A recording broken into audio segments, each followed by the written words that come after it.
Hello, Yo. lovely people. Yo.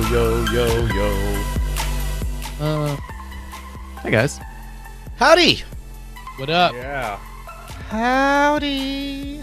So we're not live. I can tell you about the time Harvey Weinstein cornered me. We are live. I meant the Harvey Weinstein I went to middle school with. Oh, okay. Yeah, sure. Did that one also go on to be a film producer? What was the tipping point on that in Hollywood? I mean, how does something go unchecked for 20 years and then suddenly blow up overnight? Or at least from an outsider's perspective like mine. So the tipping point is when the media finally decides to do a story on it. As long as it's not a thing that it's in the news, then you'd say it's a thing I heard, I don't think about it. And you're getting all these people like, I don't know, people come forward like, hey, it wasn't a news item. How would I have known? And it's like, I've heard, but I don't have any direct, and that's the thing. Like, there are other people you hear about, but you're like, I don't have any direct knowledge of this stuff. But there are people who know stuff about other people, and they're like, oh, this is horrible. I'm like, well, what about? No, they're not. No, what about? No, we're not saying about that. And it's like, well, it's hypocrisy. It seems like this pattern was pretty close to what happened with the Bill Cosby thing, right? Like it was kind of known Khaleesi among a lot of circles, and then was it Hannibal Buress who started doing a stand-up bit, straight up calling him a rapist? Yeah, Hannibal Buress did as part of stand-up, but that were in response to him having these kind of political views. Oh man, sorry, I'm only hearing every other word. Justin, I'm working on it. Oh, okay. Slapping back here, but yeah, because you can hear when you hear stuff, but if you don't know anybody that it happened to directly, then it's hearsay. But there are people that certainly know, and that's sort of the big difference. Is I've heard some crazy stuff about some people that I mean, I'm not gonna because for me it's hearsay, but it's not like if I said, but that's all the other thing too is the difference with I think Weinstein was going after high-profile people who knew other people. Cosby was, and with Cosby it was, rape, apparently, Well, and especially, mind-erasing rape. Yeah, and that was the thing. I remember years ago being at a party where before any of this broke, any of this was news with Cosby, and somebody made a comment like, "Oh yeah, well who doesn't like Bill Cosby?" I'm like, "Well, there are a number of women who don't." They're like, "What?" Oh, they didn't even get the joke. Wow. Yeah, because they didn't know from those, they didn't heard, and then the story broke, and the Buress did the bit, and all this, and all of a sudden everybody oh, okay, but it was that. But there are other people you go like I've heard about this, and I've heard this from this other sources here, and you're like, well, be careful about that. And so you think that for the large part it was just kept dormant by his supremacy in Hollywood, his power. Well, no, he actively. I don't know why I am slapping back like this. Hold on. Yeah, so just about to point out is he bought the press. He literally bought the press. He would get, New York Times was going to do a story back in 2004. And then, it basically, a couple people pulled it there. Names have been named now no, well, he's not a politician. It's not this. It's it's not a matter of him being philandering. This is a matter of an abusive thing. But New York Times didn't run the story back in 2004. This allegations is that every time that when it's happened before that they get celebrities will call the reporters hey, no, really, he's a great, don't run this, whatever. It's just some, whatever. So you get active collusion between journalists who have been outspoken about other issues, but he bought the press, brilliantly so. Man, this is frustrating. What's up, Justin? Yeah, you sound fine, Justin. Oh, am I good now? Yeah. Okay. It was not on your side, that issue. That was me futzing with stuff. Okay. Sorry about that. So I'm not doubled up or anything? No. Cool. All right. No, I think the biggest thing is, many times what happens is it's not necessarily even reporters, it's editors. And it's people who have entrenched positions at these media machines that they answer to different masters. And part of the reason why none of the New York or LA media ever touched him is because he was both with Miramax, and then once Miramax was bought by Disney, just a huge advertiser with a lot of these a lot of these outlets, and specifically the entertainment press, which is so access driven. Do you want to never have anybody who is, sympathetic to Harvey Weinstein and Miramax to ever give you an interview ever again? Or do you want to be the reporter that gets fired and your career is ruined because you are doing this? And even now, the reason why you're not seeing more people come out, well, you haven't seen, you've seen some actors and directors who have been around him kind of offer like, wow, this is horrible kind of responses, but not nearly what you would see if this, even was like a Bill Cosby, whose power had kind of been diminished in Hollywood for a very long time, is because there's fear that he'll come back, that we're going to see in 2 years, there's going to be the magazine cover with, him looking, frowning in front of a fireplace and like the long road back, Yeah. Why I now respect women by Harvey Weinstein. Yeah, because I've been thinking a lot about his response ended. His initial response ended with him going off on this like, well, now I'm going to focus all my time and energy on retiring the head of the NRA and retiring Trump and everything. That was a bit of a just rambling interrupt. rant. Weinstein's previous agenda was women's rights and victimization, and look what the good job he did on that. Yeah. So I almost wonder whether or not part of that is, hey, look, because Harvey Weinstein was not just a political donor. Like, he was a mega donor and a power broker for a lot of the Democratic machine. And this is not something that, you can draw whatever you want to from that, but just like to be like honest about how political money is raised, you need influential people who get other influential people to put these things on. And when you look at like how much money are raised at these like LA and New York fundraisers, he's a huge part of that. And so if what he's saying at the end of his like I'm out of here thing is like, all right, well, I still have a ton of money and I'm still going to have a ton of influence. If you want my money and you want my influence, then do not crap on me now. Because I am going to be if I'm not making movies, I'm going to be doing my second favorite thing. Wait, my second favorite thing lost me my job making movies. My third favorite thing is being involved in politics, and I will still be doing that. Yeah, I just think that I don't know. I don't know if you recover from this kind of thing.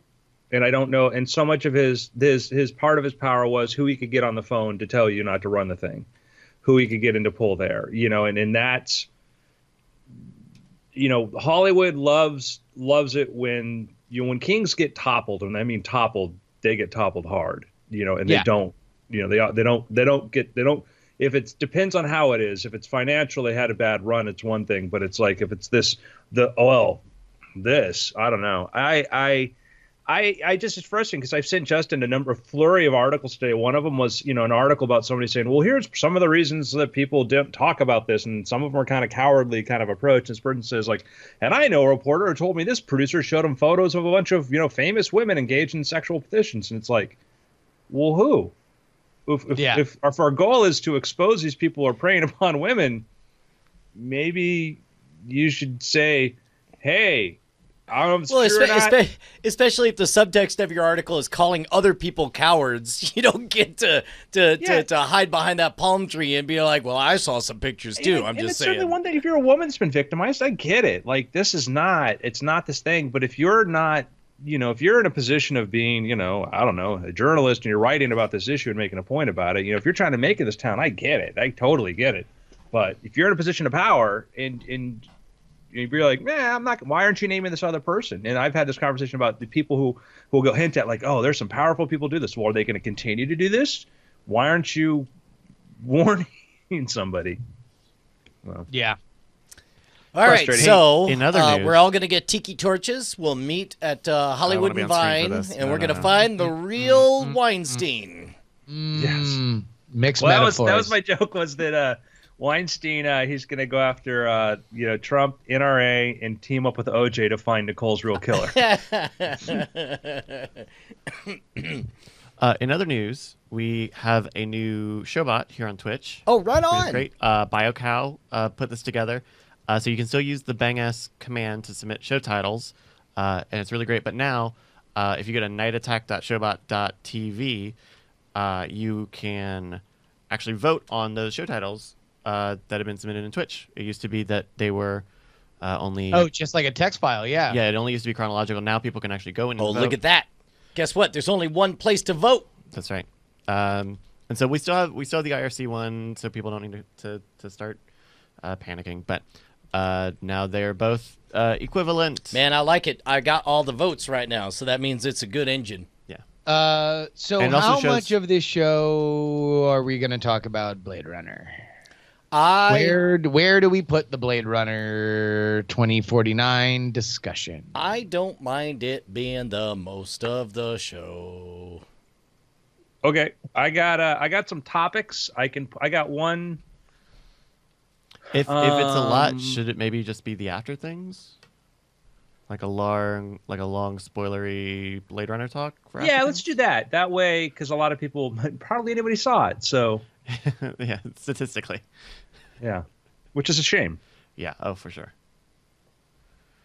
So yeah, we could do a quickie. I say we do a quickie kind of weird things. We breeze through. We'll do a little bit of Journey Quest, and then we hop into after things, and we have a fun Blade Runner discussion. Let's do that. That way, it can be this whole like, hey, after you see it, listen to this. Listen to our important opinions about it.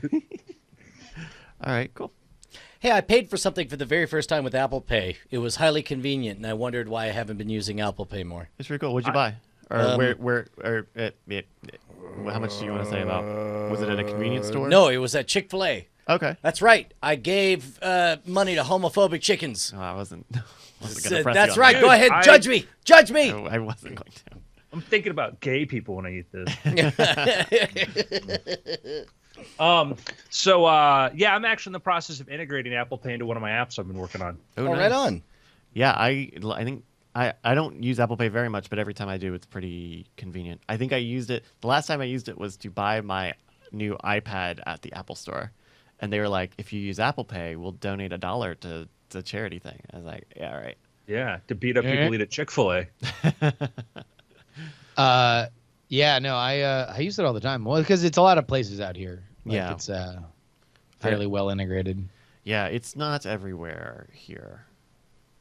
So I think that's just the tough thing is like a lot of places have, it looks like they have, or maybe they just have older versions of NFC readers, but they might not necessarily take Apple Pay like as a policy thing. So it's weird. But then, Yeah, like, there was there was the whole like Walmart was trying to push forward their own whole. There was that other like they all bought into that whatever their payment QR system code thing. thing. Yeah. Smiley Pay. Yeah. Exactly. Rollback Pay. Roll back. They just called it Back Pay Back- for all their employees. All right. I got the thing that you sent me, Andrew, and it is quarantined. Sweet. And I think I'm good to go. If you guys are. Ready to rock. I'm gonna tweet this twaddle out. Yeah, we are at diamondclub.tv or twitch.tv/nightattack. Oh yeah. Let everybody know what the good stuff's happening. I went and saw American Made last week. I was telling you about that the other day. Good. That's one of our movies. Oh yeah, in the draft. Man, I got this movie pass, and I'll tell you what, it is Oh, my really God. convenient to just walk into a theater and be like, "Let me in," Cha-ching. And then the Regal by my house, they don't care, so I get Regal points on my card. Oh, even though they shouldn't be doing that. I mean, they're getting paid. They're like, whatever. And then Cleveland Alamo, jobs. I can get victory points at Alamo if I use the kiosk. Oh, right on. Yeah, but it's not always on. The Slaughter Lane one's not always on. Yeah. You're talking about the robots. Yeah, the big mall directory. Oh, that's things. right. They used to be the robots out front. Now they're just kiosks in yeah. the mid front. Yeah, Yeah. no, the robots look like those penny smashers. Yeah. Now. Goddamn. Twitch.tv/nightattack. Yes, yeah. sir. Yeah, Movie Pass is pretty much the bomb. And after I saw Blade Runner, I'm like, you know what? You bought our good tickets. Paid hard cash for that. But I'm like, you know what? I'm gonna see this again. Yeah. And Again. We got an email from someone on the Cord Killers email that was like, Oh, hot damn! You got written up in Popular Science. How cool is this? It's not like, I think it's, I don't, oh, it is. Yeah, it is their book blog, I guess. I was trying to figure that out if it was Popular Science. As soon as I went there, I looked and I was like, "That's not the same logo. Is this affiliated?" Well, it's the same Twitter. popularsciencebooks.blogspot.com. I can't figure Yeah, out. blogspot.co.uk. Man, I don't care. If they like the book, they're okay in my book. Yeah. They should put your book. I in mean, their heck, book they at thing. least read it. I just cheerlead for it, even though I ain't read it yet because it ain't come out in Word Room. Word Room. Yeah, So like that's the what I War call Room? the space between my ears. That's the Word Room. The Word Room is in your head. Yeah, that's words are projected into the Word Room Yeah. by projection science. The classic study of projection science. It's called projectonomics. Yeah. Don't you question? You're allowed to study whatever homeopathic sciences you like. Homeopathic sciences. What is what? projected? All right. Any last things? We all tweeted. We all having fun. Nice. Oh, Anybody? it was fun being in the movie theater, seeing that Ready Player One trailer pop up. I was Yeah? happy for one of Austin's own. It was fun. I hope it is a tremendous success, but I'm officially worried about the movie. Oh, really? Yeah, that Yeah. trailer is just that old Comic-Con footage with Correct. with a voiceover. I just want some of the story Tell to people be what the- there. Some of the movie's story to be in the about. movie. Yeah.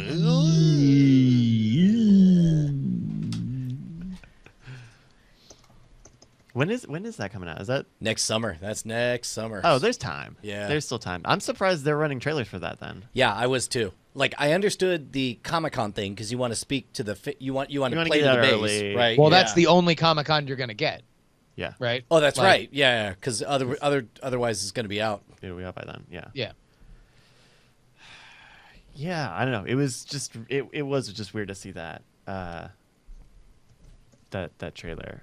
Well, it's specifically because the story you can boil down. I think just think like putting the story first, the basic premise. Here's a guy. It's easy. We It's live not in hard this to weird understand. dystopian world. Solve the puzzles. The puzzles involve Pac-Man. Like, cool. Let's get into it. You know, like. Well, I mean, we've talked about this before. My theory is that all of this is just winks and nods to the base to say, But hey, making a a theatrical real trail. trailer. No, I is do a- agree. I do agree. That was that's a weirder thing, and I wonder if- suspect a Deadline just snuck up on someone, and they were like, "Well, I don't know, man. What if we just ran the Comic-Con footage? It worked really. Everyone loved it there." So Knots is reminding us of Adam Sandler's Pixels, which came out a few years ago, and I do wonder if maybe they're trying to avoid association looking with that. like that story. Yeah, of Yeah. like, hey, I guess that's, classic, it's the kids. classic stuff. Do it with the kids. The kids. He's the lonely kid, and he's on an adventure, and we invest our hopes and dreams in the kid. And next thing you know, he's facing Pac-Man. And Pac-Man's like, waka waka waka. I'm cleared by Namco. This is my favorite Rick and Morty interdimensional Cleared cable by bit. Namco. Look at me. I'm Deadpool. I was in another movie. Bye bye. Oh, Yeah, I just send a little note. That blog has nothing to do with Popular Science magazine, and as much as it'd be nice to say Popular Science wrote me up, I don't want. oh. So Yeah, I'll yeah. stop being happy about it. Ooh, I'm mad. Stop your happiness, Brian. Stop it now. No, I mean it's nice write up, but it's that. It's not. It's unpopular science. Yeah. It's just that Slightly like less popular science. Eat it. Eat a bag of poop. popularscience.blogspot.uk. No, don't say that at all. Yeah, corporophagia, not cool, man. That goes against our charter. I just mean We like could I have don't used want, that bag for a lot of other things. I don't want to get yelled at for like, well, this is not actually. Why are you claiming this quote? I'm like, I didn't. In fact, All right, we good to go, guys? Yeah. Wait 1 second. Oh, one second. All right, hold it. Sorry. I'm gonna make it extra good. More Bryce, like okay? popular science, am I right? Yeah. Thank you, JC Calhoun. Woo! Drag him. Yes.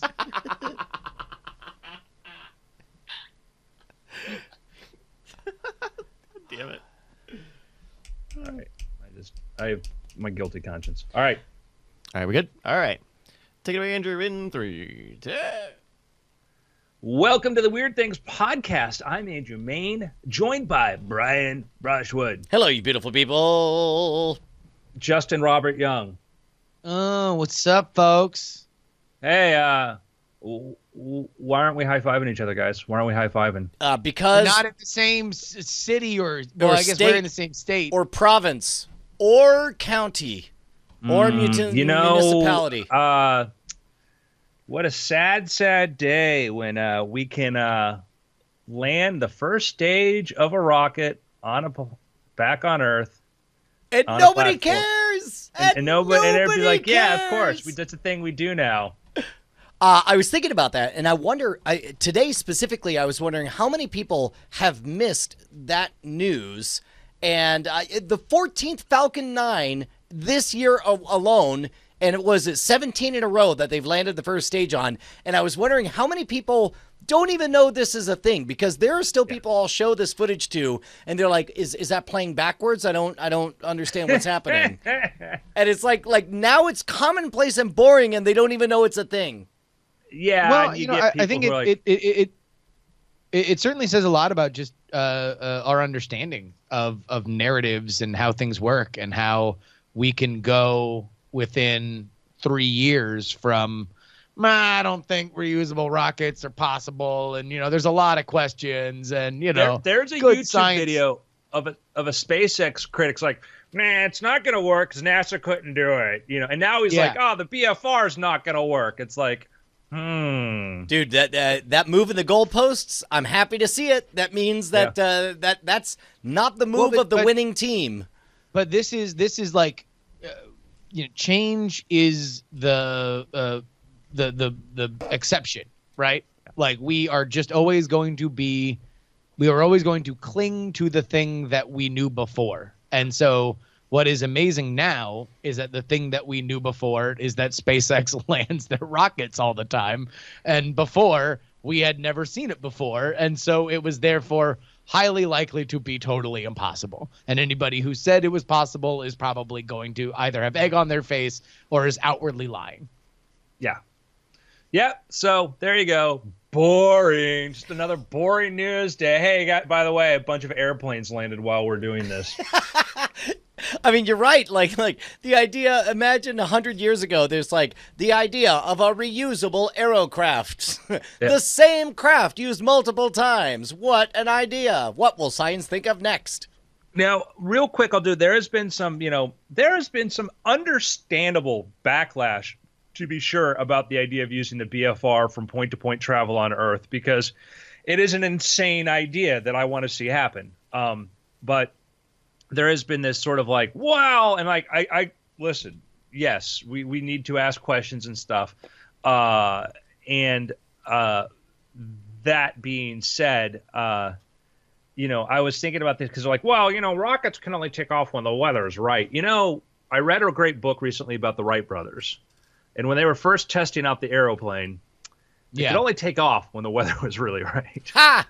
And it's like, yeah, when you have only so many launches, you don't take risks. You don't know what the parameters are. And by SpaceX is on path. They're launching more rockets than any other country or nation, a country or company or whatever. I mean, and next year they're going to be, SpaceX will launch more rockets next year if all things go the way they're planning than everybody else combined. And with that comes a lot of information about, hey, when's it safe to launch? What are the parameters? What's good and what's not, et cetera. And there's been, and these are things we need to answer because, rocket travel ain't safe right now. It's not a preferred form of travel. Neither was the airplane. And then what do? We flew a bunch of airplanes. Hey, real quick, is rocketry safer than airplanes were 100 years ago? Probably no. Not, I mean, by So a 1% 1917, they failure were rate, pretty- give or take, over aggregate of everything, is still more dangerous than airplanes were that were flying in 1917. Yeah, because remember we were using them in warfare by then at that point. But Okay.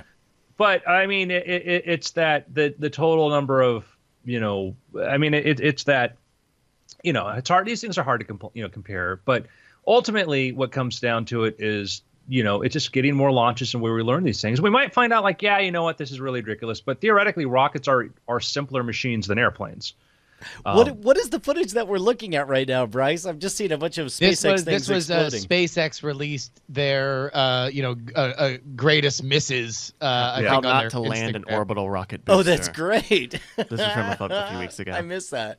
And it's a great way to own it. I mean, that's just kind of what's brilliant, I think, is that they're like, yeah, these things go splody. And the way Elon Musk has been talking about the Falcon Heavy, like, yeah, I give it 50-50, And gosh, so Elon Musk surveying the wreckage, of a Grasshopper Falcon. My favorite Elon Musk quote when he was talking about when he's first trying to launch the Falcon 1 and it kept crashing. A friend of mine who knows him said, "Yeah, I talked to Elon on the phone, and Elon said, well, at least the pieces are getting bigger." Well, and this is also like part of the American success story when it comes to space. That was my favorite part of The Right Stuff, was when they did this montage of all the file footage of blowing up failed rocketry, and it was that was the story of American perseverance in the face of adversity and all that stuff. And it's like it's kind of, and we've talked about this on After Thing, that success is built on a mountain of failures, and they've racked up some pretty spectacular failures. Good on you guys. Yeah, the funny thing is that there would have been a lot less blowing up probably if they went to let Werner von Braun run the program, but they didn't want to have him a German former. Yeah, because like the Redstone was a pretty efficient rocket, was pretty reliable that the Army was using, but that was based on, I don't know, Nazi technology and whoopsie, but it was effective. When it came to building angry machines, the Nazis were pretty good at that. Hey, I would imagine a number of people right now are expecting us to talk about Blade Runner. Can we do a little housekeeping and explain where that discussion's going to end up? Yeah, so we're going to do an entire After Things discussion on Blade Runner because it's going to be spoilerific. So we just want you to know.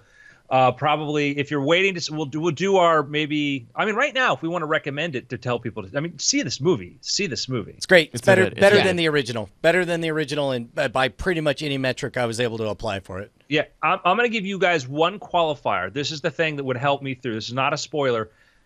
Denis Villeneuve is an amazing director. He has a very slow pacing, and this is his slowest paced movie he's done before. The payoff was worth it. The payoff was absolutely worth it, but it's a slow. I'm like, first hour, I'm enjoying this, but I'm not feeling what everybody else said they felt. And then into the movie, I'm like, all right, so okay. we'll save the rest of it. By the way, if you're not, all I'll say is it's. I give it 2,049 out of 10, and it's the kind of science fiction movie that we kind of rarely see. Full stop. Beyond the fact that it's in a Blade Runner universe. By the way, 10% of you are going to be like, I don't get it. Why did you guys like this? It sucked. That's fine. That's okay. But more importantly, we hope that all of you guys will remember that After Things is the place where we have our discussions about what it's like to be a creative independent in the 21st century, and that you can get it in the main feed if you head on over to patreon.com/weirdthings. You get your own early access feed. You get your It's own not in the main early feed, access feed. Right. Yeah. What this guy is saying. You get it. You get it faster than the other guys, and you're a better person. Please join the nearly 400 patrons who keep our show loud, live, and independent every Monday at patreon.com/weirdthings. Gentlemen. Mm. Listen, there may be no After Things because you may be literally scared to death with what I have to show you. Oh my God. Wait a it's minute. Halloween That's time. crazy. I'm so excited. Is it about the new Halloween Horror Nights? No, Brian. We're talking spirits. We're talking poltergeists. We're talking ghosts. And you know where ghosts are real? in our hearts and imaginations? And Ireland. Oh, and in Ireland. Okay. That's a well-known fact, actually. There was ratified as part of the Magna Carta. Ghost UN voted, Or as said, they call it, ghostin'. yes. Ghostin', Gentlemen, I'm going to ghostin', show you ghostin'. some footage, and sometimes we see some stuff that's a little bit like, I don't know, like, oh, the light, oh, I saw it, it must be a ghost. Like, really? No, this is pretty much proof, and I don't think we're going to call it weird things. We're going to call it real things. The show is now going to be called Real Things. Factual Real things? All right, here Here we we go. go. We're looking at School in Ireland. Yeah, This is Deer school. Park CBS, 2 lockers. We're looking at, this is from January 10th, 2017 at 3 a.m. in the morning. Actually, October 1st, there's a European dating system, but That's okay. fine. Look, I don't judge. here we go. th- This is this month. This is only a couple days ago. This is basically like Sing Street meets Ghostbusters. And we're looking at black and white footage. It looks like infrared night vision camera, like a security cam. I'm not seeing anything. Is it playing? Well, it is. I think we Just wait. Yeah. Just Oh my god! Oh my god! Wait a minute. An entire locker column is shaking. Okay. pause it. Okay. At this point, I can picture nothing but a human hand reaching from behind and rocking this thing forward, like. Oh, stop it, Brian! yeah, Again, a ghost with all can. this I can naysaying. go- Well, no. Brian, I'm not Brian. No, naysaying. right I'm just behind it. saying. I'm just saying. This is how pronounced the effect is. A lot of time with ghost stuff, you see it kind of It's- tremble. it's right? really rocking. It's really stark. Yeah, it's not a subtle thing. That's not like, hey, there's a bug in front of the frame. All right, keep playing, keep going. Yeah, we're gonna hit play again. All right, the locker's stopped. Everybody relax. It's all cool. It's just a little trembler, just an Irish earthquake. An We all know what Irish those are. earthquake in which one of a line of lockers starts trembling and going nuts. It's the pendulum thing, Brian. The jar of the pendulum is different. Oh, Whoa, jeez. good lord! Hey. Wow, that ghost that was previously rocking the column ripped open a locker. Well, and like books came flying out. And what's funny is like before I could picture where a human would be, but it's harder to picture how a human would rip that thing open. All right, keep going. All This right. is creepy.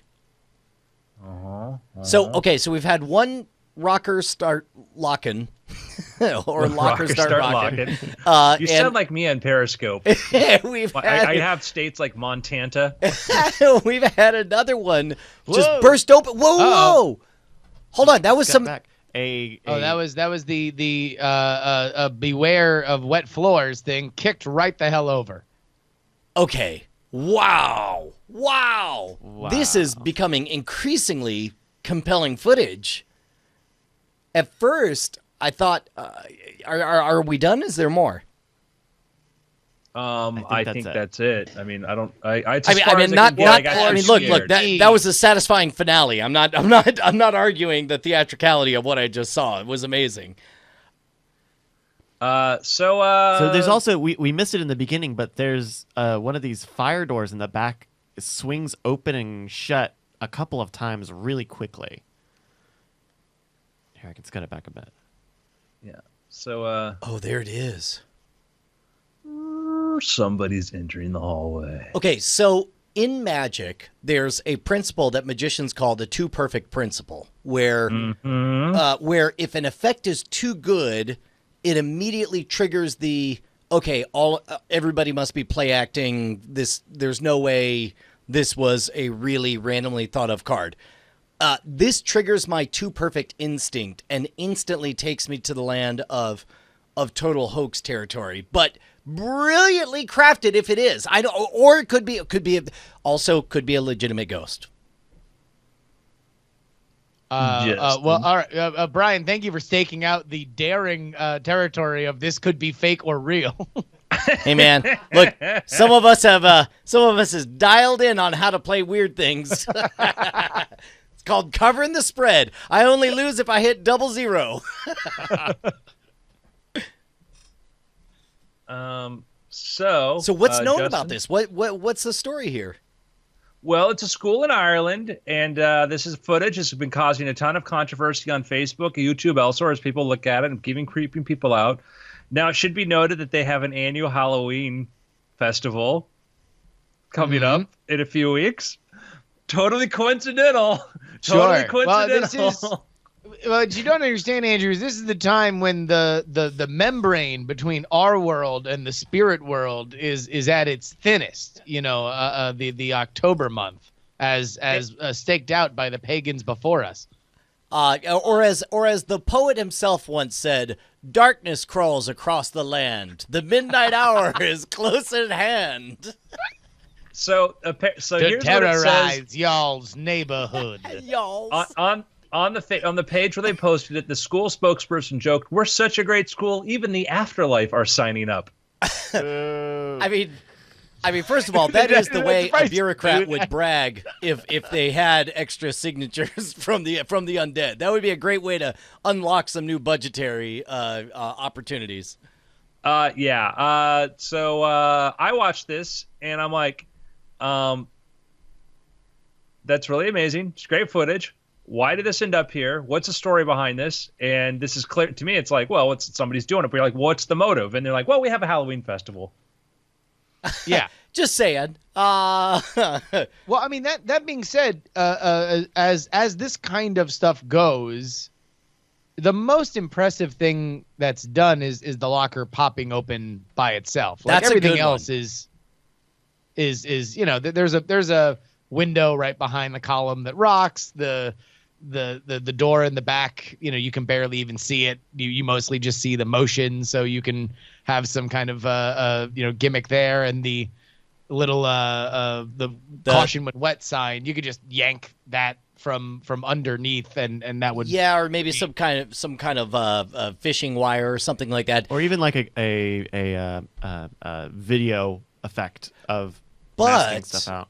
the locker that pops open because a That was book great. comes flying out. The best I could figure is that maybe because there's another window behind that one, and I would imagine, but it doesn't look like there's a hole in there. I could imagine a fist kind of punching it out and then retreating. You could. The first locker looks by a window, and you could be pushing it. The books could just be, fishing line and thread, yanking them through there, pulling the books out like there. Because there's and then a the same corner with the sign. right here where someone could be Yeah. yanking a line. Oh Or just no, behind no, where I the think camera is. No, I think Andrew's got it. Yeah, the locker isn't locked, and so the book has a fishing line on it, and they just yank the book. The book knocks everything open and knocks everything out. That's pretty great. good. They That's have really smart though. some comments from the school, the Deer Park CBS. We've had a lot of interest in our ghost and have been advised to contact a medium. For everyone's information, Mr. Barry used to be medium, but he's now an extra large. Don't have nightmares. I mean that is about as loud a wink and a nod as you're gonna get, right? A couple When a of boys school said they wouldn't official come in until the paranormal activity has been sorted. They were told they didn't come in, they'd get detention. They came to school. Dude, I love it. I love it. This is an expert level 10 out of 10 hoax. Would prank again. I would hear Brian. You have several girls of public school or private school age. If you had a choice to resettle your kids in a school that did this for their Halloween festival or one that did not, would this sway your decision as a parent? Are you to kidding put me? your kids in that school? In the biggest way, because that shows that the kids have initiative, that they have drive to follow through, that they can grasp an entire project and see it through to the end. Yes to all of that. Wait, guys, we were under the assumption that one locker was being shook by the window. Yeah. This is not the first floor. The window is upstairs.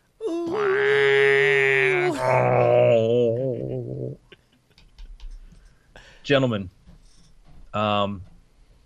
you know what we should just do? What should we do? I do. But What I should don't we want do, to say Brian? it. What's that? I know what we have to do, but I don't want to say it. If only somebody else would say it for me. Would it be a little journey quest? Yes.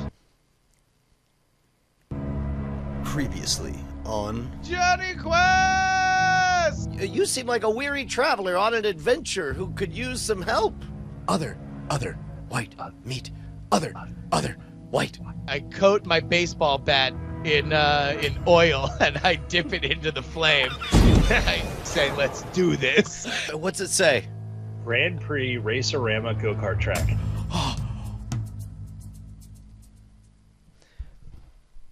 So, What happened last week? yeah, I guess I'm with you. All right, so here's what happened. I found myself in a abandoned mall, except for the fact that I found out it was not abandoned. There were a bunch of feral children who were also cannibals. I murdered so many of them.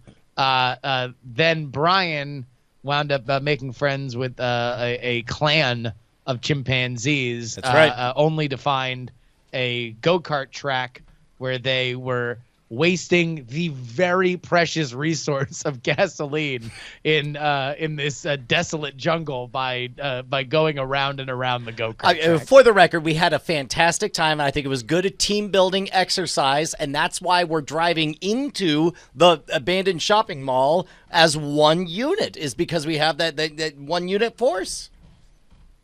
We weren't going to the shopping mall. I believe you were heading towards. There was a lot of warning signs that said like, "Go back, turn back, don't go this way. You're consenting to whatever's about to happen to you." Yeah, but I was the only one who could read those, right? The chimps couldn't read The it. chip stuff. I think I was shouting at them that I was pretty sure we were headed to a shopping mall, but one of them's pulling up to you though. Is like, I say 277. You know, this is what you always get worried, and then it ends up being a good time. Come on, who's my 277? okay. Okay. So you're barreling along. Justin left the shopping mall. You ran off back into the jungle, right? Mm-hmm.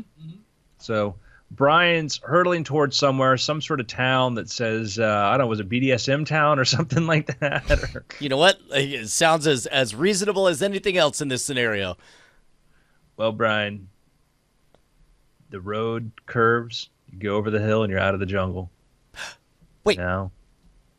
So I can see in the far distance on the horizon? You can see over the mesa you just rolled over. You're now in the desert town. Now, how desert is this desert? Is it like enough that I want to turn around and get some water and supplies, or like There's a town here, Brian. Oh, well then keep going. Let's go to the town. I turn to all my chimpanzee brothers and I say, "Town!" We pull into this ghost town, right? It looks like a ghost town because it's weather beaten, it just looks kind of sad. And so you roll in there with your chimpanzee gang. Real quick, I take a moment to survey my group of chimpanzees. I look over the crowd and I assess how intimidating they look. Do they look like just a bunch of ragtag? Because I would prefer to think rolling into a ghost town with an army of chimpanzees, they'd look pretty badass. Like I want to hunt around looking for leather jackets. And they already found them. They found them. The weird thing, like they must have stopped as you were just driving along and caught up because they're lighter, so they were able to catch up. They're actually dressed. They look like chimpanzee bikers now. Oh, that's great. So they got like I picture one of them has like just one sleeve and a harness that keeps the one sleeve on for the left-hand side. Another's got a pair of welder's goggles up on his simian forehead. Some punk rock hairstyles and stuff. Okay, good. They've got tattoos, but you can't see them because of the hair. I turn toward them and I nod approvingly, hoping that they understand that I think they're the best and that we are one tribe. Yeah, and you just hope that none of them's going to try to assert his dominance right now. This would be a bad moment. Also, that's in the back of my mind, but mainly I'm proud of them. But also, I squint my eyes at number 774 because there's something about 774 that makes me nervous. 774 poops in his hand and eats it. God damn it! Oh, while you're looking at it. Okay, I shake my head. I go like, nothing to worry about there. Okay, so he gives you a thumbs up. I walk down the main promenade of the ghost town and try to evaluate if any of these abandoned buildings have supplies that would be of worth to us. Well, you go push open a door, but the door's locked. I turn to 172 and I say, 172, who's my big strong ape? And then I point at the door. 172 comes over, boom, boom, boom, and that chimpanzee string bashes down the door. And you hear noises from inside, scurrying up the stairs. I take a moment to give a high five to 172 for his service, and then I look at everyone else and I nod as if to say, "See, this is what happens when you please me," and then I walk inside. You hear a voice, just take whatever you want. I'm sorry. Oh, yeah. Oh, geez, who is this? I say to the darkness. Somebody went upstairs. Like, just, you hear the sound of a shotgun. I'm gonna, you take what you want, then you get. I say, a reasonable man might think that this is a good place to die. Might think that his property matters so much and his dominance must be retained. But a smart man might think that he knows which ways the wind's blowing, and maybe he wants to help out that wind to be on its way. Now, one of your chimps next to you makes a series of hand gestures as if to ask, "Why are you affecting this totally fake Southern dialect?" I look, I give him like my widest eyed stare, and I do the hand across the neck, like ixnay on the idicrism say. He So makes the an chimps- elaborate series of hand gestures as if to say, geez, man, just asking. So what you're in the middle of a general store, and so the chimps now start walking through there. They start picking up cans and fancy dresses and things like that. They're making a bit of a racket. I say, who's upstairs? Who's my new best friend? Mister, I'd rather we just remain strangers and we keep it that way, and you hurry on. Well, that's fine. Even strangers can do a kindness for one another. What say you let me know about the goings-on in this town, and we leave each other as friends? Trying to sound like a supervillain? Like you sound like the bad guy in an apocalyptic world. I Like, squint you're my ransacking eyes. this place. I squint my eyes and I wish away the negative, self-criticizing voice I'm hearing in my head. I'm just saying, like, why wouldn't you announce who you are and what you're doing? I turn and I talk to the voice in my head and I say, because goddammit, this is the one chance I'm ever going to get to be this badass. I have an army of chimpanzees. I have a chainsaw on my right hand and we rolled into somebody else's property and we're stealing it. I'm going to play the part. You hear footsteps on the stairs, soft footsteps. And a female's voice says, probably about 18, 19, I'm coming down. Don't hurt me. Don't hurt me. All right. Young woman. I look to see how the chimpanzees react to the sound of a young, nubile female voice. They're looking at you. They're watching. They're kind of like curious. And this woman I comes down. hold Her up hands my- are up. my Young one girl, good like at hand. 18, 19. I wearing hold a up my floral one dress. good hand like, hold, gentlemen, hold. Chimps are like, okay. And she's like, my father said I should go with you, and you just leave us alone. If you leave my family alone, I'll go with you. I say, is your daddy upstairs? Well, obviously. I say, you turn around, you take this can of Spam Light, which has 50% less sodium than the original Spam, and I say, hey, you take that to your daddy and you tell him he's a coward, and we'll thank him for his generosity. And then I say, round him up, boys, let's get out of here. And then I go with you, right? No, you stay in your sad, lonely life with your dad who's a coward who would send his daughter off with a herd of miscreants. Like, what about us does not look like trouble Daddy, to you? I think he wants Billy. I'm sorry, what? I'm sorry, what did you say? Now you hear the heavier footsteps of a burly young man comes downstairs. Daddy said I was supposed to go with you all. How much can you bench press, Billy? Jesus. Oh, I reckon enough. Are you training any weapons? Do you like gladiator movies, Billy? Stick fighting, pole fighting, a broomstick fighting, shot broom fighting, All right, listen, Billy. flagpole fighting. Listen, Billy, here's the thing. I'm going to be gone, and I need a trusted lieutenant to run this land in my stead. I appreciate your father's tribute to my cause, and I place you I think as... he wants Granny. I say you are the viceroy of General Store Town. Do you understand that? Say it back to me. Sir, you used a lot of fancy words. I reckon they mean something to you. All right, get it. I say, let's go, chimpanzees, and I run outside and I encourage all the chimps to follow me. I don't trust anything about this setup. Then a man comes running down. The father, wait, did you want me to go with you? No, mister, we didn't want any of you. It's to be honest, it's a little disconcerting how fast you are to give up entire chunks of your family. That's not right. Well, times have been rough. Yeah. Well, you know what? Times have been rough for us. You don't see me stealing an army of chimpanzees. Or maybe you do.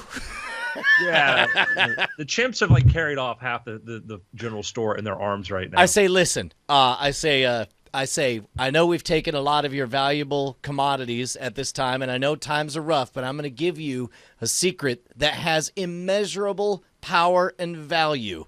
With this secret, you can dominate this entire plane of existence if you apply it correctly. And I put a hand on his shoulder, I pull him in close for a hug, and I whisper, E equals MC squared.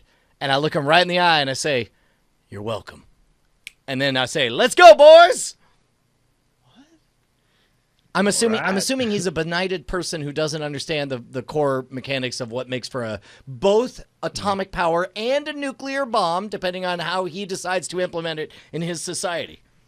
Yeah, he's I think this one's got a little desert crazy. Maybe I should have chalked in one of your monkeys here. I was like, whoa, I wouldn't do that if I was you.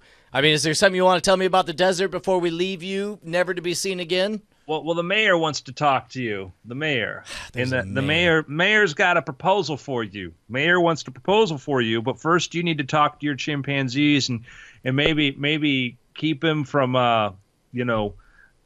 getting out of that saloon there, because I don't think reckon that's going to be good for them. So okay, how many of the monkeys are in my delightful apes are in the saloon right now? I don't know. How do you count monkeys, sir? I don't know how many you brought with you. I just hear the ruckus and the piano playing. Okay, all right. I use you know what? I don't use my finger to whistle loudly. Instead, I whistle loudly like I'm Yondu from Guardians of the Galaxy. Just real awesome, like whip, whip, whip, whip, whip, whip, whip, whip, whip, whip, whip, whip, whip. By which I hope they know that means everybody gather in the promenade. No, but you get the other chimpanzee start whistling. Okay, I was like, monkeys, get over here. And then I rev my bike to indicate where they should all come to. Yeah. So the mayor is walking walking out there to talk to you. Is there anything I can glean about this mayor? Is he older or younger? You're about to find out, because as the mayor walks out there, you hear the mayor's coming. The mayor. You see people looking out, by the way, through windows, and people are peering out through the side there, and they're like, the mayor's coming. The mayor's coming. I quickly snap my good left hand as if to indicate that I want a monkey to show up that I could kind of lean on to look super badass in front of my monkey army, and I lean back and I sort of prop my chainsaw arm on my hip. So you hear this tick tick tick tick tick tick tick coming from behind the buildings. Tick tick tick click click click click click click click click click click sound, right? Tick tick tick. I squeeze my eyes. Mayor's coming. Mayor's strict. Just so you know. They're whispering. The mayor's strict. The mayor does not like no monkey business. To your monkeys. I squint my eyes suspiciously as I look over my shoulder. All you can see is the big, stretched out shadow of what looks to be a burly individual with the sun in the exact right position. It's a big cloud. You see the gigantic shadow. Yeah, big cloud of dust. I puff my shoulders up, I turn around, and I crack my neck left and then right. Go and then roll my shoulders, and I hold out my hand for a high five of encouragement from one of my monkeys. It starts to nibble on your fingers and stuff. I pet him anyway because I want to reward the fact that he didn't bite me. But I understand that it takes time. Well, the cloud clears away, and you see the mayor get off of his bicycle with the playing card and the spokes. He's 9 years old. But he's dressed like... now, what's all this ruckus? I salute him with my chainsaw arm. And I was like, "Your mayor, it's good to see you, and I want to thank you for all you've done to help keep freedom alive out here in the wastes." The mayor, who's very clearly 9 years old, wipes his dirty hand on his overalls and spits in the ground before fixing his gaze on Brian. Well, what's this whole outfit you got going on with the monkeys? First of all, they're chimpanzees. I understand that some people at first glance might not understand the distinction. Well, hush your fuss. I've been mayor of this here town for over 3 years since I was 6 years old. I'm sorry. What we do to teach us. I'm sorry, teaching Mr. me? Mayor. What should I call you, sir? Well, you better call me your last chance if you want any kind of mercy out of me. I'm 9 years old. Mr. Mayor, my last chance. Have you ever wondered what exists beyond the borders of this town? Have you ever wondered if you're gonna live another day? I'm 9 and I've killed more people in my time on this earth than you could ever count. But the way I see it, you came into our land and now you're gonna pay the price. But the good news is I'm 9 years old and I'm still forming my view on the world, so I'm full of mercy today. What do you say me and you go for a little tete-a-tete in the saloon? Now, you notice the mayor's got on his hip a slingshot. Okay, I pause a moment, and I look to my trusted advisor to my right hand, number 377.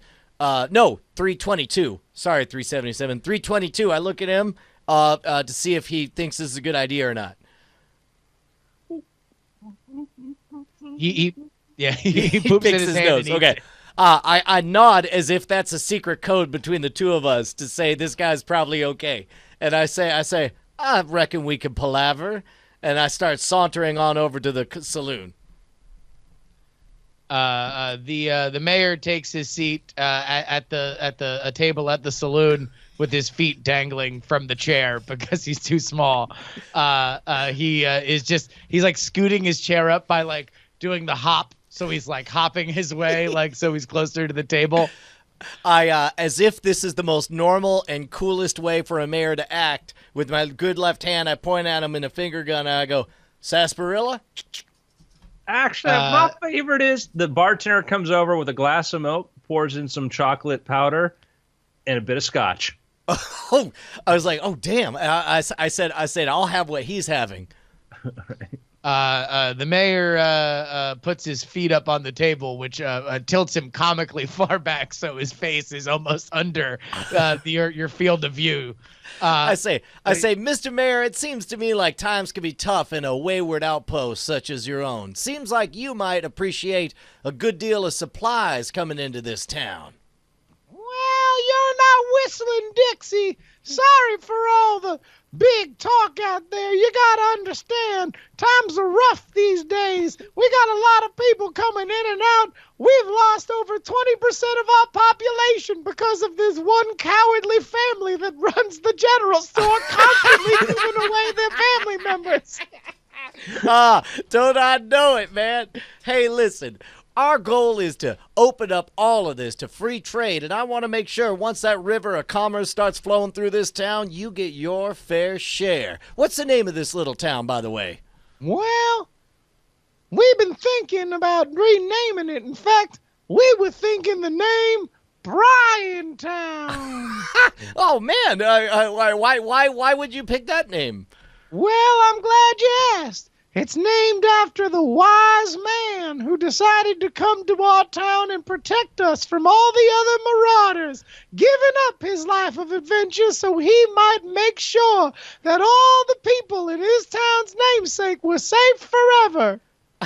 Are you making me an offer, Mr. Mayor? Are you trying to seduce me? Maybe. The mayor winks and then loses his balance and falls off the chair because his feet were up too high. I say, listen, I got to be on my way. There's a partner of mine we got to collect out on the road. But I'll tell you what, is there any imminent disasters that you expect that you need defense for? Because we can hang around an extra day or two if that'll put us in your good graces. Well, you know, That's a real sad story, Brian. Is it? Yeah, I mean, I might only be 9 years old, but I know a tale of a foolish man when I hear it. Oh, well, tell me the tale. Well, there was once a tale of another Brian, not the smart Brian that stayed and protected his town, but the foolish Brian that came to town and rejected what was obviously God's path for him. Oh my goodness, what happened to that Brian? Well, we don't speak of it much these days, but legend has it he didn't even make it out after he rejected God's will. Wait, so are you?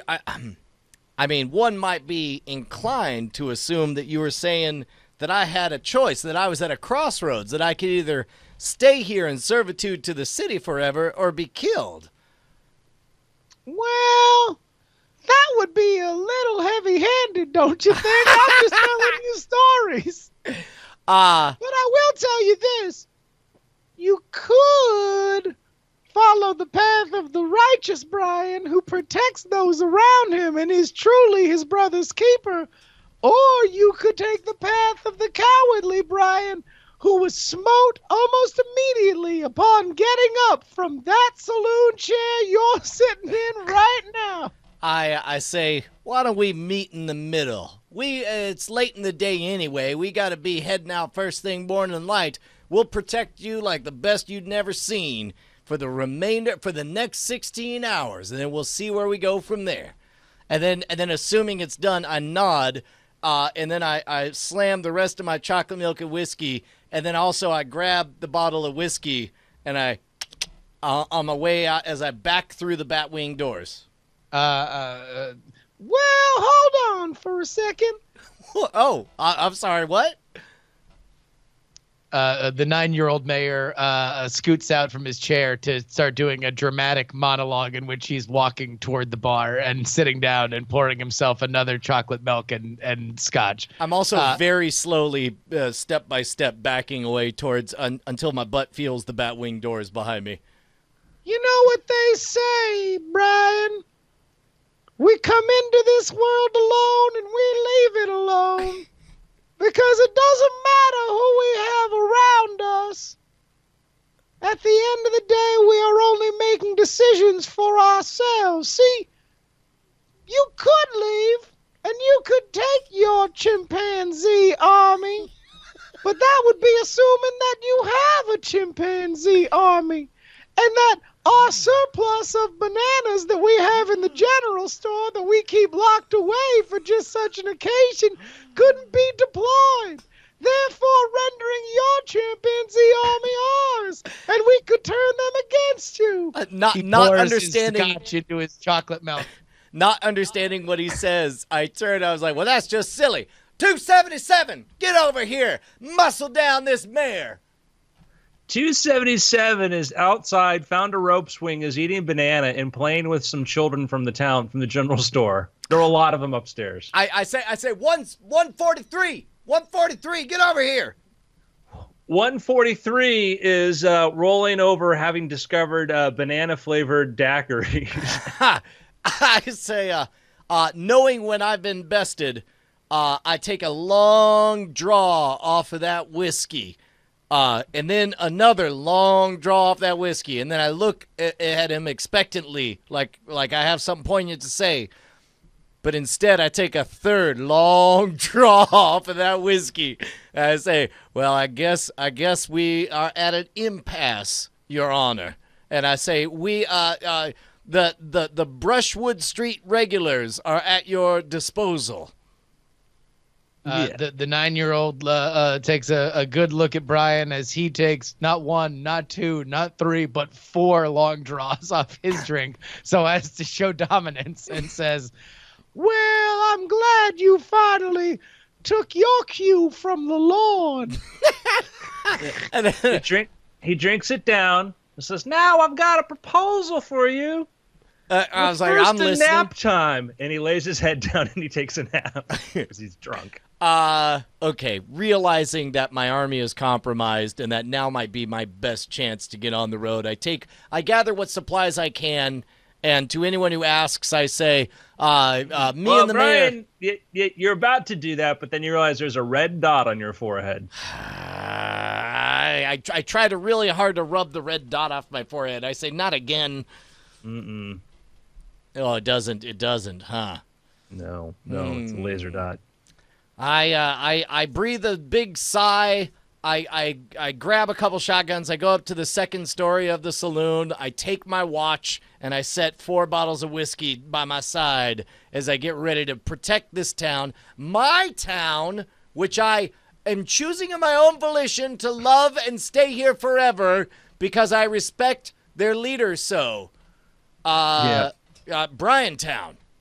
Now, up there, you notice there's actually some more shot glasses in the corner. There's some shotgun casings, and there is a letter, last will and testament of Brian the First and how I tried to protect the town. All right, first thing I do is look and see if it's my handwriting. No, it's a little different. Okay, good. Then I read This it. person probably had both hands. All right, I'm reading Is through that it. too soon? Well, next time on Journey Quest, we'll find out what it said. Ah! Oh. That mayor was 9 years old, for the record. Like, I don't know if that Yeah, came I don't know across. if that was clear. I don't know if that was clear. Yeah. He was 9 years old. It's crazy. That was a good episode. I was really curious where it was headed. So was I. Gentlemen, picks. Our pick is Blade Runner. Go see Blade Runner. Yeah. And then we're going to do an after things discussion unless we have any other picks to throw in there. No. I think that's the alpha and the omega on it. Okay. Yeah. Cool. Gentlemen, it's been weird. Dingus Skull. Wait, he was 9? All right. Groovy, quick break and then after things? Yeah, let's do Then that. for after Yeah. thing? I'm gonna get a soda water. Can you get me? Do you guys have Diet Mountain Dew? I don't. Just anything. Any soda. Okay. Thank you. Hi, everybody. Welcome to Between Things, the only show that happens sometimes and in between shows. Hold on, wait. Where am I? Hi. Happy Monday. By the way, today, I'm going to give you a little radio tease of what's coming up the rest of the day. Cord Killers, we're going to Mike TV on in studio. It's going to be Brian and Mike TV. Tom's out, so it's going to be Brian, myself, and Mike holding down the shit. Tom is traveling or something.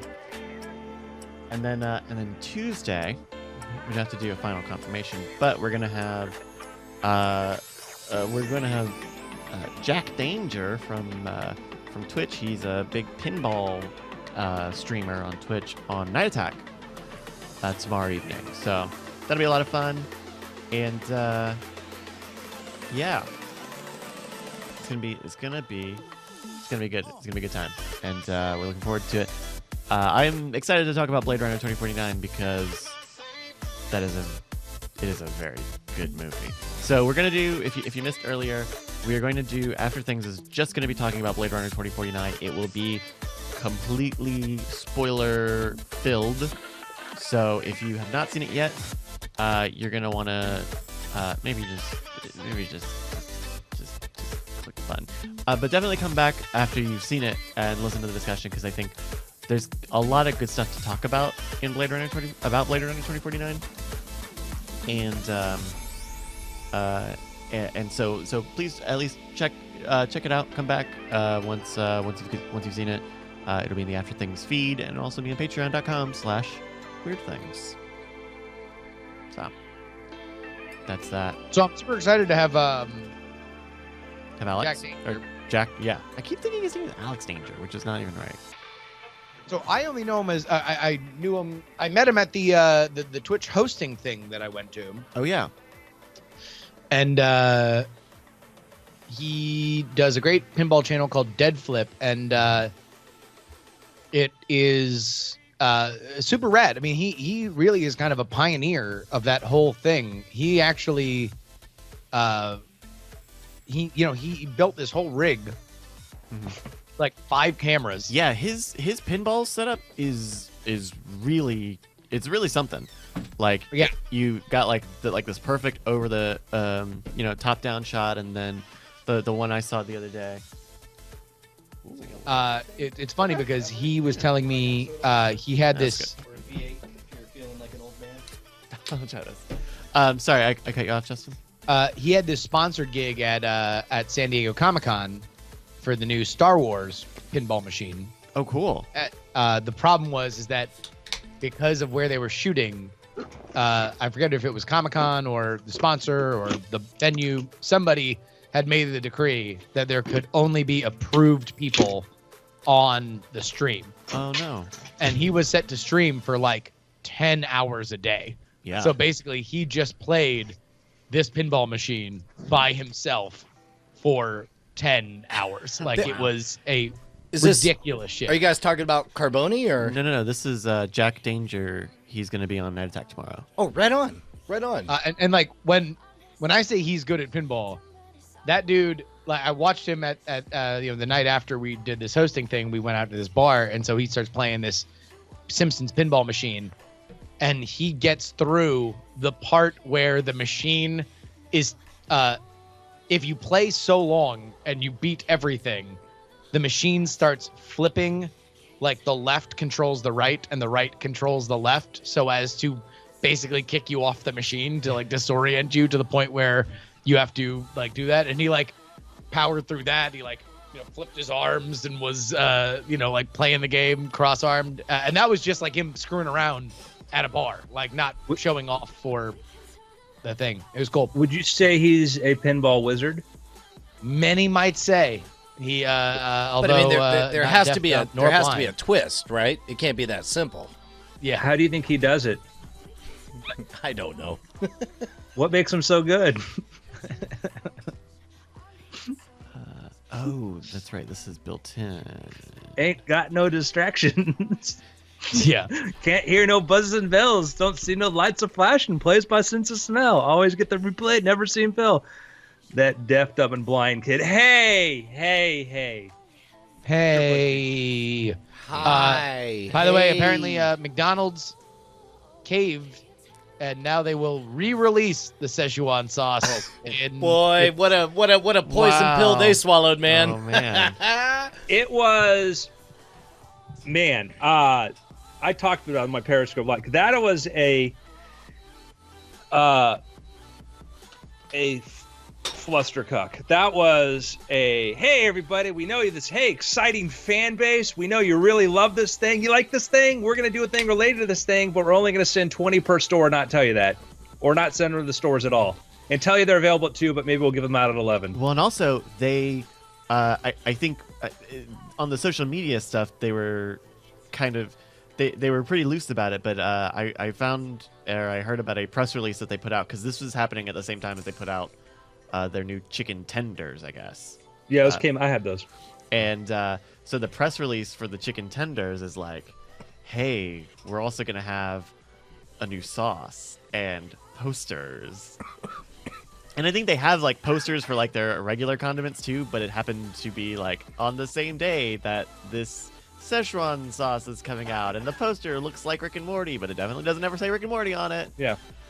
I mean, it was a clever idea to play that up. It's just that when you found out they're only sending like 20 per store, and they're like, well, listen, we can only make so much. We're not the world's largest fast food chain. Okay, Yeah. we are, but we can only send so much. Like, I think if people knew there would only be 20 per store, they wouldn't have showed up. Yeah. Yeah, no, I think the play was to pick one in a few major cities and send a crap ton. Or they You know, should have just waited until they could have them be available regularly. I think if they did it, like to Justin's point, like they did it like 1 or 2 cities to get the buttermilk crispy thing, whatever pipe that just paid for it. Do like LA, New York. Hey, we got this here. Get the huge turnout for this, and then say, guess what? Coming in 2 months, we're gonna have it everywhere. Yeah.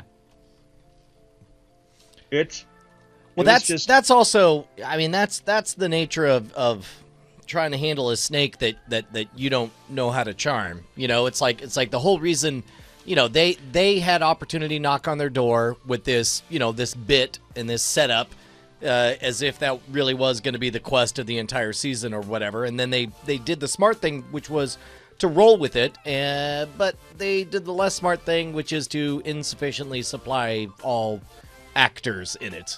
And you know there's somebody there at McDonald's going, guys, I told you we needed to order more of this and we need to get more of this. And they're like, well, you know, our supplier can only do this and that, and, you know, so. Yeah, Not says I don't even think the sauce is that good. It's fans wanting a cool promo item. Yeah, that's exactly what it is. It's a collectible thing. Well, and even the it's timing. been experience to go dress up or be part of it, you know? Exactly. That's the thing that kind of bummed me out about some of the reaction to it, of like, oh, look, like one of these, like, you know, like this toxic Rick and Morty fan base thing, and they're rioting. And listen, nobody should be Weston, Florida. and throwing shit on the floor. Like that's bad, and you should not do that, and that's bad behavior. But the reason why people did it is because they wanted to connect with other Rick and Morty fans. Like, it was a cool thing to do, and it was a cool, you know, either connecting online or in person. Like, it's the same reason why it's kind of like a bummer that, like, I loved waiting in line for Apple, like for the iPhones, because it was just cool to wait in line with other people who like that kind of stuff. Well, and also, like, if you put it in the marketing department budget, spend the money, have it everywhere, and then work up an off-menu thing. You know, like McDonald's, you know, everybody loves In-N-Out's secret off-menu, right? Where it's like, what if every time you order something, you just said, I'm a friend of Rick's, and then you got the Szechuan sauce, and you felt cool and on the inside or whatever. That could have been an ongoing forever thing that would have made a lot of people happy. Instead, we get Szechuan Apocalypse. Although, by the way, the funniest thing that I did see, which is like the most 2017 thing of all time, was somebody saying, like, F you, McDonald's, Wendy's would have crushed this. Yeah, Wendy's had a really good post that was like, hey, if you're disappointed, you should come to Wendy's. We also don't have Szechuan sauce.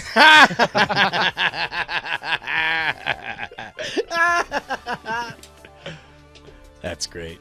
There's one video that was going around that was like, you know, some guy overreacting to them not having the sauce, and he jumps on the counter and he falls on the floor and ends up running out.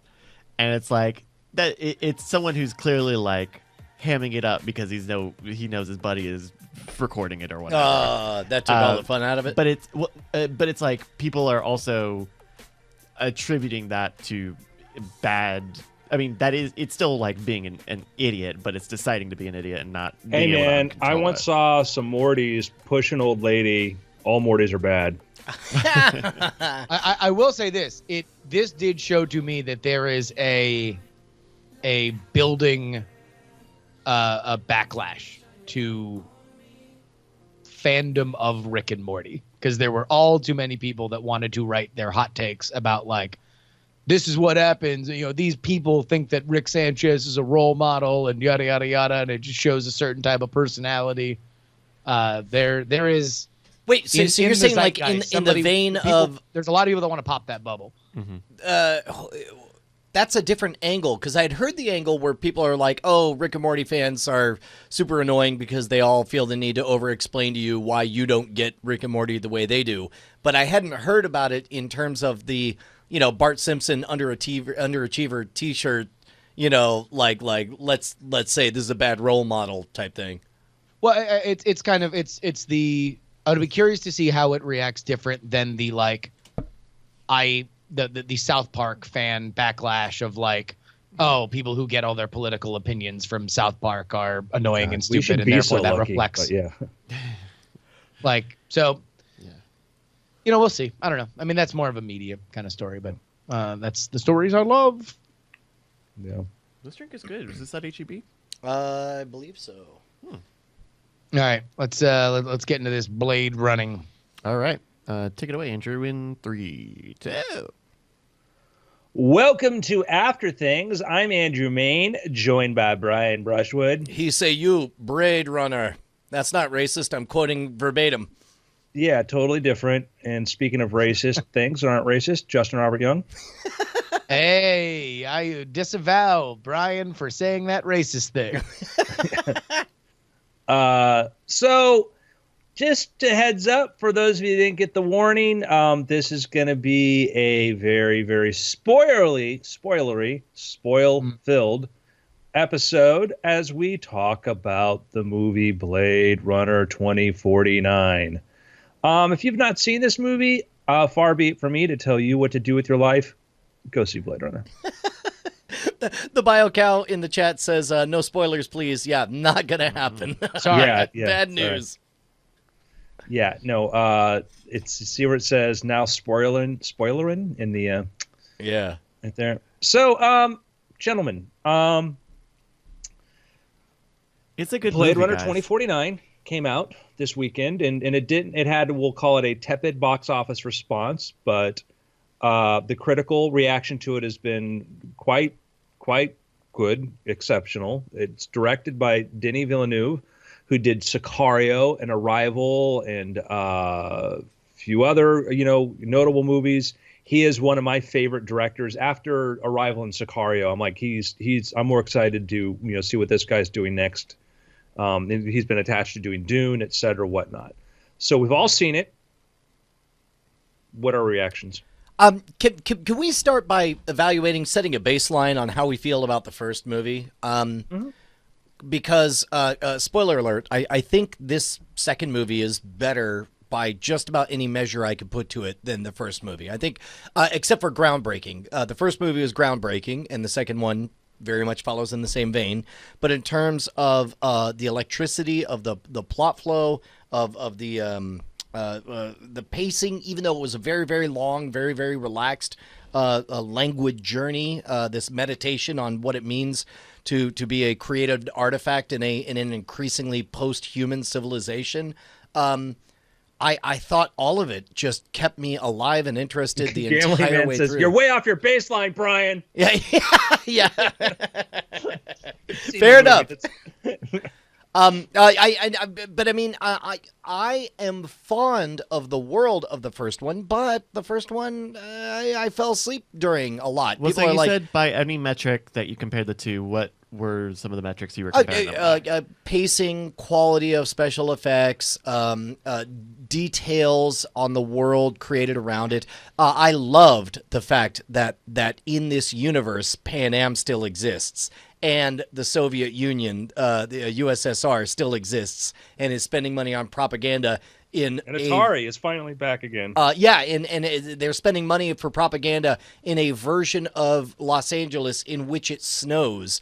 I loved the fact that that this world of orphan children's reclaiming valuable minerals out of circuit boards, they don't even have to explain it. I think that's my favorite thing about this movie from beginning to end is how little they felt the need to explain, because it's like, yeah, we get it.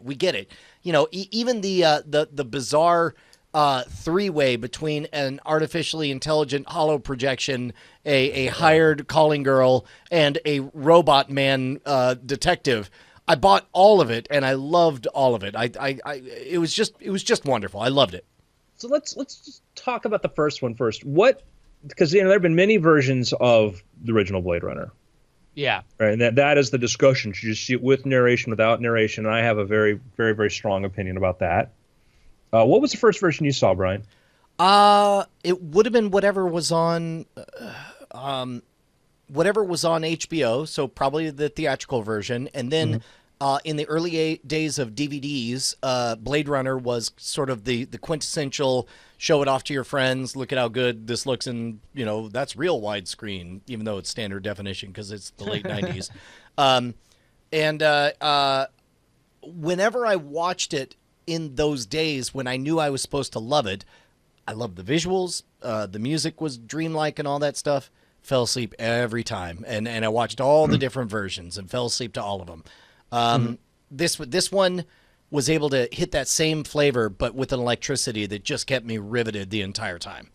Well, I made a realization the day that I saw 2049, which was that when I was watching the original with narration, that I had never seen the with narration version. I had always watched the director's cut because, I ain't no kid. I deserve the director's cut. I That's ain't what no all the cool kids 9-year-old watch. mayor of a small town outpost in the wastelands. Yeah, and I can understand the criticism with the narration in that it does sound like Harrison Ford was held hostage and not allowed to leave the room until he recorded it. But I will say that it provided a tremendously better experience. I was like you, Brian, where like I had never really been able to make it through without kind of fading out of interest to it or falling asleep or something previous to that. And this, the narration kind of glued a lot of stuff together for me and really leaned into what turns out to be the lasting legacy of the original movie, which is the universe that is built and the themes that are within it. Obviously there's a little bit more. The first one deals with the idea of replicants and humans in. Listen, Harrison Ford drops the N-word in the narration, and so you can get a sense of where in a story that is closer to the civil rights struggle in America, where the general messaging was about the idea of, the right people and the others and how they need to be dealt with in the great way that science fiction allows us to by removing, these things so we can dissect them on another level. 2049 deals with so many different stories, takes all those ideas and to me extrapolates them. I always have a hard time saying it's better because you don't get to this without that. And it's like saying that, Dr. Dre is better than Run DMC or DJ Kool Herc. And it's like, yeah, I would rather listen to Dr. Dre than I would listen to those, but you don't get to there without that. So it's hard for me to parse. But I will say, I understand, but I can certainly qualify if you say as a movie which has like I describe like Blade Runner and say I say it's like it's 78 to 80% the original perfect, and it's the 20% is what keeps it from being a movie that puts it over the top, because it was a troubled production. It was amazing this movie even got made. It was a troubled production, but it's always been one of my favorite movies because despite the flaws, I absolutely adore it and love it. And that end scene with Roy Batty, whatever, and it really is this wonderful exploration of what does it mean to have a soul? We start off with this movie at the very beginning, of the first Blade Runner, the Voight-Kampff test, which is this is the test of how we tell if you're a replicant. And you realize it's not to tell if you've got a soul or not. It's just sort of more to tell how your responses are. And it's interesting going through all the iterations of the script. The first version, which was with, Hampton Fancher wrote, and then it was David Peoples was brought in by Ridley Scott to rewrite it because Fancher was getting kind of stressed out. This one, they brought Hampton Fancher back to write the script, and then they had Michael Green come in and sort of kind of change things up. And so it's not one person's story, but largely a lot of the themes that Hampton Fancher had in the first one were in this. Like, I love this opening with the farmhouse, the scene with the David Bautista scene, the sapper scene. That was actually in the original Blade Runner. That was how they were going to open up the original one. Oh, really? Deckard shows up at this farmhouse, whatever kind of thing, and that. And I love that they kind of got to bring back a lot of these themes. I describe the first one as, what's it mean to have a soul? And who has a soul and who doesn't? Just because you're human, do you have this? And then we see that the Roy Batty character does. This one I loved because it was about love. It was the love between a parent and a child, the love between a god and his minions and the minions and their god, the love between two people who it's never going to work out for. It was such an amazing exploration of that. And specifically when it comes to the god thing, ultimately the story of the first Blade Runner is, man meets God, man kills God, right? That's the Roy Batty story, and then his decisions afterward, looking at all the sacrifice and carnage for which surrounds him, he makes the decision to save Deckard's life. This is a different story where, again, we are dealing with, man and God. But I don't know. I've read a lot of response to this. There was a lot of response that I read that was like, I didn't know what Jared Leto was doing. I thought Jared Leto's character motivations were fairly clear to me, but I don't know whether or not that was maybe I took a wrong turn at Albuquerque. No, I loved it, but again, I'm one of these wacko fans that thinks Rick is the hero of Rick and Morty, Rick Sanchez. Well, and so just so we can hash it out, I mean, I guess his character motivation was that he craved perfection. He wanted to create the ultimate replacement for humankind, and anything less than perfection was not okay. Well, and- he wanted to create a new species. right he that wanted- could self-replicate. Right. Right. Yeah. He was, because he talked about the fact that we've colonized 9 planets. A child can count out that high on their hands.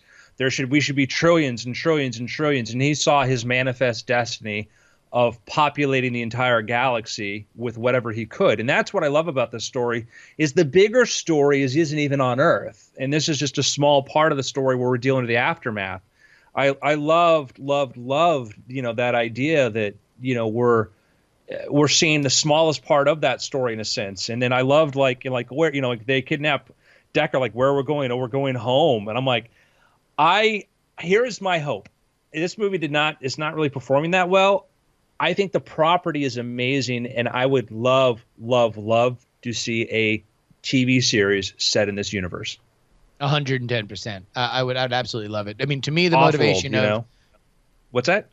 the motivation of Jared Leto is the same as an engineer trying to figure out how do we scale Twitter from hundreds of users to millions of users simultaneously. He is looking for an engineering fix for which eludes him, and yet his predecessor Tyrell from the first movie figured out, apparently, and was killed before he could take it any further, as we realize that he created Rachel specially to be able to breed. He cracked the code that Jared Leto is not able to, Wallace, but he needs to be able, if he wants, again, to scale. He needs to scale replicants. Did I miss? There's every possibility I missed something here, but one of the things I liked from the way I watched it was, most of the talk about whether or not Deckard was a replicant all came, years after the original. It was more implied in the director's cut and the final cut and the final edition and so on. In this movie, though, they never talk about it one way or the other, do they? And is it possible that Deckard is there? I watched this whole movie assuming Deckard was a replicant, and that's why he was able to live in the radioactive wastes of Las Vegas alone with all the whiskey he could want. But I wonder if there's an alternate version of looking at it where you assume he's human and that the child was a human replicant hybrid. Is there any room for that, or did I miss something? No, I mean, the movie, I think, makes a lot of leeway for both things to be possible. Yeah, I guess it was If fun you look for at- me to watch the whole movie. Yeah. Just he's clearly a replicant. This is a story of a new species being born. But then only the next day I was like, oh wait, They really don't prove it. Right. anywhere. What if 'Cause he was doesn't- a human? He can't break out of the car when they're in the water. He doesn't have really super fight Kay. strength. Well, we don't know. He doesn't fight Kay. we don't see. Yeah, correct. If he's a replicant, he might be an older model where he couldn't be allowed to break out of restraints or something. Or Right. Wallace is able to control him somehow. I loved. Sorry. Sorry. Go ahead. And I think this is why I think he is a replicant, is that Wallace very clearly says, well, what if we designed you to fall in love with Rachel? Or what if Tyrell designed you to fall in love with Rachel? Well, Right. and that brings in the answer is there is no answer. There's no definitive answer to that, because Fancher never liked the idea that Deckard was the replicant. Ridley Scott liked the idea that he was. Villeneuve has not explicitly said either way, as far as I know. Hey, that he is or he isn't. There is that implication that he could be. There's the suspicion of that, but canonically, this is not canon. This Do Androids Dream of Electric has nothing really to do with this movie at this point. To be clear, so it is this sort of it's this, and I think it's going to be continuously left open until there's a more interesting answer. I think that I love the universe they built. I love the movie. The movie is beautiful and gorgeous movie. So well done. The characters are so paced, but I'm dying to know, what is Offworld like, where we've needed to invent this entire clone robot slave force of army, people to fight to conquer these colonies. What's going on out there? Can I just shine a spotlight on one scene that might have been so unbelievably done if it weren't handled so well. That scene of the gunfight with Kay and Deckard in Las Vegas with holograms of Elvis on in the background. What a testament to the power that good sound design can do by leaving things hollow and empty and hearing the occasional glitch and largely silence and footsteps and gunfire. That was a positively electric set piece. I loved it. I loved it. Yeah, it was so well done in just every single frame. The only things that felt digital are the things that were supposed to, the holograms, the projections. Everything else felt gritty and real. That opening scene, did the idea of, instead of using night, of using just cloudy, overcast skies was a wonderful choice. It was great. Now the people, why not use robots instead of replicants? So part of the idea of the replicant is the idea that they're not really robots. They're clones. Yeah. They're just better versions of us. And that brings up the moral question of the idea of, like, we call them this thing, but they are us. They are human, but as long as we pretend, and that gets back to the whole idea of racism and slavery. When you're like, no, they're another thing. They're a subspecies. They're not really this thing. And it's like, okay, and how did they define? I loved in this movie, like, well, yeah, you're not human. You don't have a soul because you weren't born. And I'm like, oh, I wasn't born, so I don't have a soul. That's how it works. Yeah. I came out of a Ziploc bag, and that kept the soul from getting in me. Well, and that's, the Wallace character is like, listen, humanity lost its taste for slavery, so I'm selling them, this isn't slavery. This is replicants. It's a totally different thing. They're totally different. We have no qualms about sending them to die or giving them a second-class citizen life. And if anything, part of this story, the first hour of this story kind of gives you a little bit of that, like a little bit of the, like, F off skin job kind of comments. And then it really becomes a story about the battles beyond that, about how does Kay, a replicant, look at his relationship with Joy, right? Like what does he think? I mean, obviously he is in love with Joy, but like what should his expectations be? Is he an idiot for falling in love with what is effectively an AI designed to make him fall in love with him? What is Joy, but also, Joy like, what else could he do? I mean, it's like there's not a lot on the menu very clearly from his social standing, being a skin job that's looked down. It's not like he can go down and seduce anyone at the bar. Instead, he takes love where he can find it, and it is a strange kind of love. The Joy plot is really interesting because I could see very easily just stripping that away and having a still complete and whole movie. And there are complications to it being in there, in that I can't directly point to why it belongs or what it did to further the main narrative.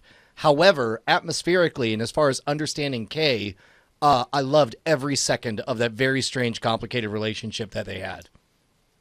I thought it was amazing. It was probably my favorite and most unexpected part of the movie was not only her relationship, but also just Ana de Armas, who played her. I thought she was awesome. I thought she was great. You think at first, do you think it's like, it's kind of quirky and weird? He's got a robot, lots of elements of her in there, and I don't know how intentional or not or a constant they were of that, but and the same sort of thing we've seen of the AI using the other person as the surrogate, whatever. But hey, whatever. Joy was the unexpected delight, because anybody you feel for the most was her and the AI and the idea that, like, and we don't know, was it real or not, but that was what I loved about that was we don't know. We don't know if her love for him is real, but to him it felt real and he doesn't know if he's real. And that was like, that's so smart. So smart. Well, and how painful after his version of her is totally lost forever. That he encounters the completely vacuous, dead-eyed advertisement version, the walking embodiment of the only meaningful relationships he's had. That was all powerful stuff. I liked it quite a bit. All right, here I got 2 hot takes that I want your guys' opinions on that I've read over the weekend. Hot take number 1: thank God we made a movie that has all the characters be all the female characters be vapid sex objects. Wait, you can't do that. The chief Robin Wright was amazing. That invalidates the hot take. Robin Wright was amazing, hard-nosed, grizzled, semi-corrupt police chief. I mean, she was great. Yeah, and Love was. I don't think anybody was really lusting after Love there. She was scary. She was a I thought she was awesome. I thought she was great. She was wonderful, but she was not. She was threatening. Yeah. She was scary. She was not a sex object. She was just this badass villain that it's like, yeah, we had 2 really amazingly strong female characters in there that were like not sex objects. They were not objects of desire. They were objects of authority or fear. I agree, which is why I used a weird voice for the hot take. But yeah, I'm totally with you guys. I thought that the female characters, and granted, panel of 3 men talking about how female characters were great and diverse, right? But there's definitely I thought that the motivations that I at least read into all the characters and the presentations of all the characters to me belayed a difference in motivations. And let me call this panel of 3 men, none of which were saying like, oh, she was a sex object. That I was supposed to think that she was a sex object. I'm sorry, I didn't. I guess I failed. I mean, that's if you're telling me, oh, they're all, no, I looked at this other woman. Like maybe somebody else says, oh, she's attractive. Therefore, no, she was attractive, but I was intimidated and scared by her. Yeah. What was the other hot take? Well, let's say I want that to be the last thing because it's kind of an all-encompassing hot take that's been kind of going around. But did anybody have anything else that they wanted to get out with the? The music, especially the parts that were totally discordant, that were unsettling with the sound effects. Loved all of that. Loved the world building. We talked about the orphans doing the stuff. I thought the 3-way sex scene was amazing and clumsy and very believable and real. How great was it that they didn't kill off Deckard? That was adorable. Like the moment old Han Solo shows up, I'm like, well, I wonder what happens here. And instead, it totally subverted expectations, and I was really happy for that. Just like, hey, listen, I'll give you the same deal I gave JJ. I'll be in your movie, but you have to kill me at the end. And he's like, we don't really want to kill you. All right, I'll bargain with you. But I'll do your movie, and I won't die, but I'm going to wear what I literally woke up in. Fine. I loved everybody's sort of journey where Kay kind of reached the end of his purpose or whatever he's supposed to do. He lost, Joy was gone, and then it's kind of like, well, what now for him, and that ending was sad. And also I'm going to say, like, I think Ryan Gosling's like a fine actor. Like I saw the Avatar font sketch he did for SNL. I thought was hilarious and probably one of my favorite things he's ever done in, but he's always felt a little bit off to me. And I thought this was a perfect role for him. I thought that there was, I don't know if it's because he's Canadian or what, but there's just something about him that's never quite fully felt human. So this was a really, really great role for him, I thought. And I thought it was, just an amazing take. Yeah. Canadians are people. I didn't mean that. What else was there? Where else did we visit? We saw Edward James Olmos coming back. Gaff, that great line, like, we like to be alone, which is why we work well together. Oh my God. Just. Yeah. What about the surprise cameo from Sean Young? As young Sean Young, or did she show up as old? So there are reports that they did film stuff with Sean Young very secretly, And so Where her name's in the credits. Right, And, her and what's name- funny is I just assumed it was a Grand Moff Tarkin thing up Yeah, it until I was. saw her They name had in an the actor credits. stand in, and they took all the original footage. And Yeah, except for, Yeah. by the way, how did that look like damn near photorealistic and Grand Moff Tarkin looked like a Snapchat filter? Yeah. And they still like, They haven't like talked look about or it. the Princess Leia, you know, like they still like, oh, look at these effects we did. Like, yeah, those horrible things that brought an already bad movie to a grinding halt, says evil Andrew. Real Andrew loves it. but That was realistic. Was so fooled. Like, wow, he's still alive. Yay. I was I gasped when I saw the silhouette, because they spend the whole movie being like, oh yeah, Rachel died, which Yeah. like, if you know a little bit about Sean Young's history after Blade Runner, was not a great one in Hollywood. And so you think, okay, so they're just like definitely just gonna kill her off, and they're just gonna keep saying that she died, and she died, everybody. So And then when she and shows then she up, shows up, and, like and it's like it's a good it's a look dramatic of her. scene, and it's like, yeah, the moment you see the silhouette and you see those The iconic big shoulder pads. yeah. I that was a great surprise, and also another good subversion of my expectations of thinking. The other thing, I think that's something that this movie is really good at, is like controlling what you're thinking and then shocking you. Like for most of the movie, I was like, okay, just like, yes, Ryan Gosling's gonna be the son.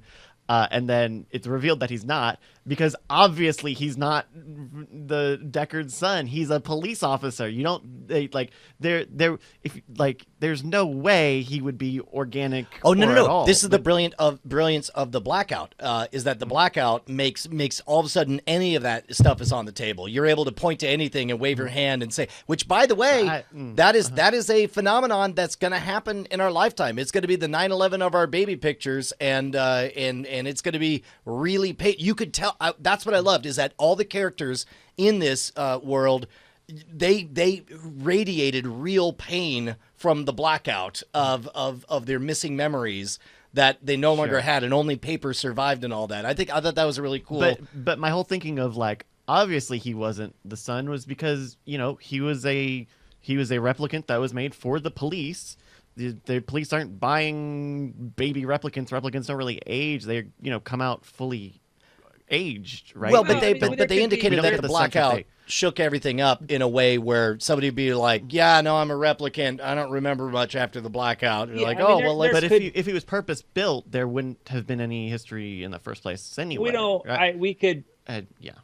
I mean, maybe, but I mean, we could write. You could write yourself anything you want. I want to point out, I love the cinematography. Roger Deakins did an amazing job, and they did a wonderful way of taking cues from the first one, but saying this is its own film. And one of the things I loved was in Wallace's chamber, which you could see, you know, the remember when you met the Tyrell office? Remember, like, they had the shimmering in the background. And if you watch the extensive behind the scenes for the first Blade Runner, which you can get now if you get the like $10 whatever on iTunes, you know, which has like 3.5 hours of behind the scenes. They talk about how Ridley Scott says, "Oh, I want this to shimmer like water or whatever in the background." I'm like, well, there's no water on the set. He's like, it doesn't matter. This is what I want. And they made that effect, and it was a beautiful effect because it created this image of just ostentatious wealth and whatever and power. And they brought that back in for Wallace's, but this time they did put a pool of water there, but they had that same shimmer. They did a lot of these little subtleties there and just plussed it. Yeah, I didn't mind at all the constant flip-flopping between light and shadow the entire movie long. It just felt to me dynamic. It felt like there was a living world around them, and every time, you know, I'm sure that they had built into every set piece some reason for there to be a shadow to go over, but to me it just read as so much traffic happening all around them at all times. Well, that was kind of like, yeah, Scott would just do it and say it will work, and it would, even though you didn't really know where it was coming from. Deakins and Villeneuve were just like, everything was motivated. But it worked. It was beautiful. And just, you know, you have to take conventions like you pointed out, like, you know, the lounge shootout kind of thing, and the way that we've seen those things 1,000 times, but this was so fun and sort of different. Man, I just love this movie. I really, really, people of Hollywood, let's get a TV series. Let's do a cable or a streaming series set in this universe. We'll call it Off-World. We can deal with the off-world side of it and the implication of replicants, things like this. It is an amazing, amazing property. And, you know, do it Fargo. Like each season could be its own just tell its Oh my own gosh. story. Yeah, Yeah. just an anthology from the world. Like I would watch a whole season in that orphanage. I'd watch a whole season on Off Planet. I'd watch a whole season on the East Coast. You know. I guess that's I the thing loved that when- I think is so amazing about this movie is that every little place that we stop is so dense. Every frame, you know. There's just like the characters mean something. The world means something. We just want to spend more time, and that is in a movie that I think if there is a criticism, although you know there's certainly plenty of ways to say that this it deserves to be there, is that it is long. I think we can all agree that if Denis Villeneuve does Dune, it's going to be 7 hours long, right? Yes. And I think that, and that certainly is a criticism, but it's an artistic one and not a commercial one. Making it that long was a commercial choice. That was not a commercial choice, and this movie may be facing some of the problems of that.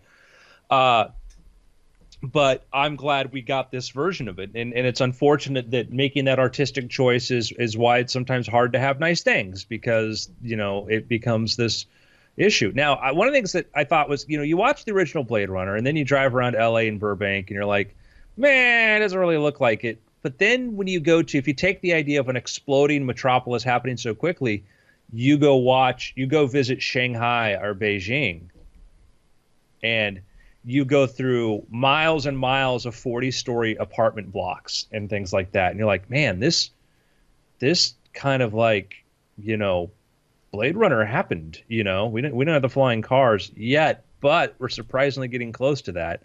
But visually, I mean, it's just, sometimes if you watch like on Apple TV, some of those city landscapes, it's like, yeah, this feels like the world that, you know, Ridley Scott saw.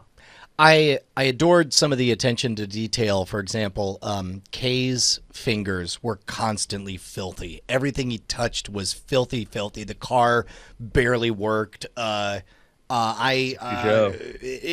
outdid any other instance of a lived-in universe that I could think of at the moment. It felt so very believable. There was a criticism like, oh, Blade Runner is great, except for all the product placement. That's like complaining about a sports movie and saying there was too much football.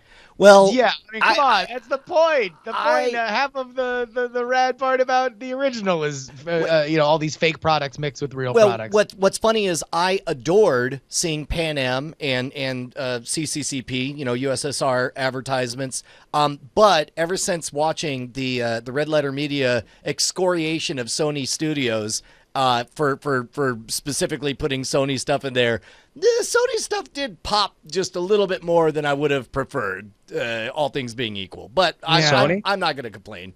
For what? Like for this? Yeah. Because like in the Ghostbusters review, the Plinkett review, he spells out all the ways that Sony is the worst offender about unnecessarily clumsy tie-ins with commercial products in all of their movies, and he spells it all out through the Ghostbusters stuff. It heightened my radar specifically for the word Sony, and this being a Sony Pictures release.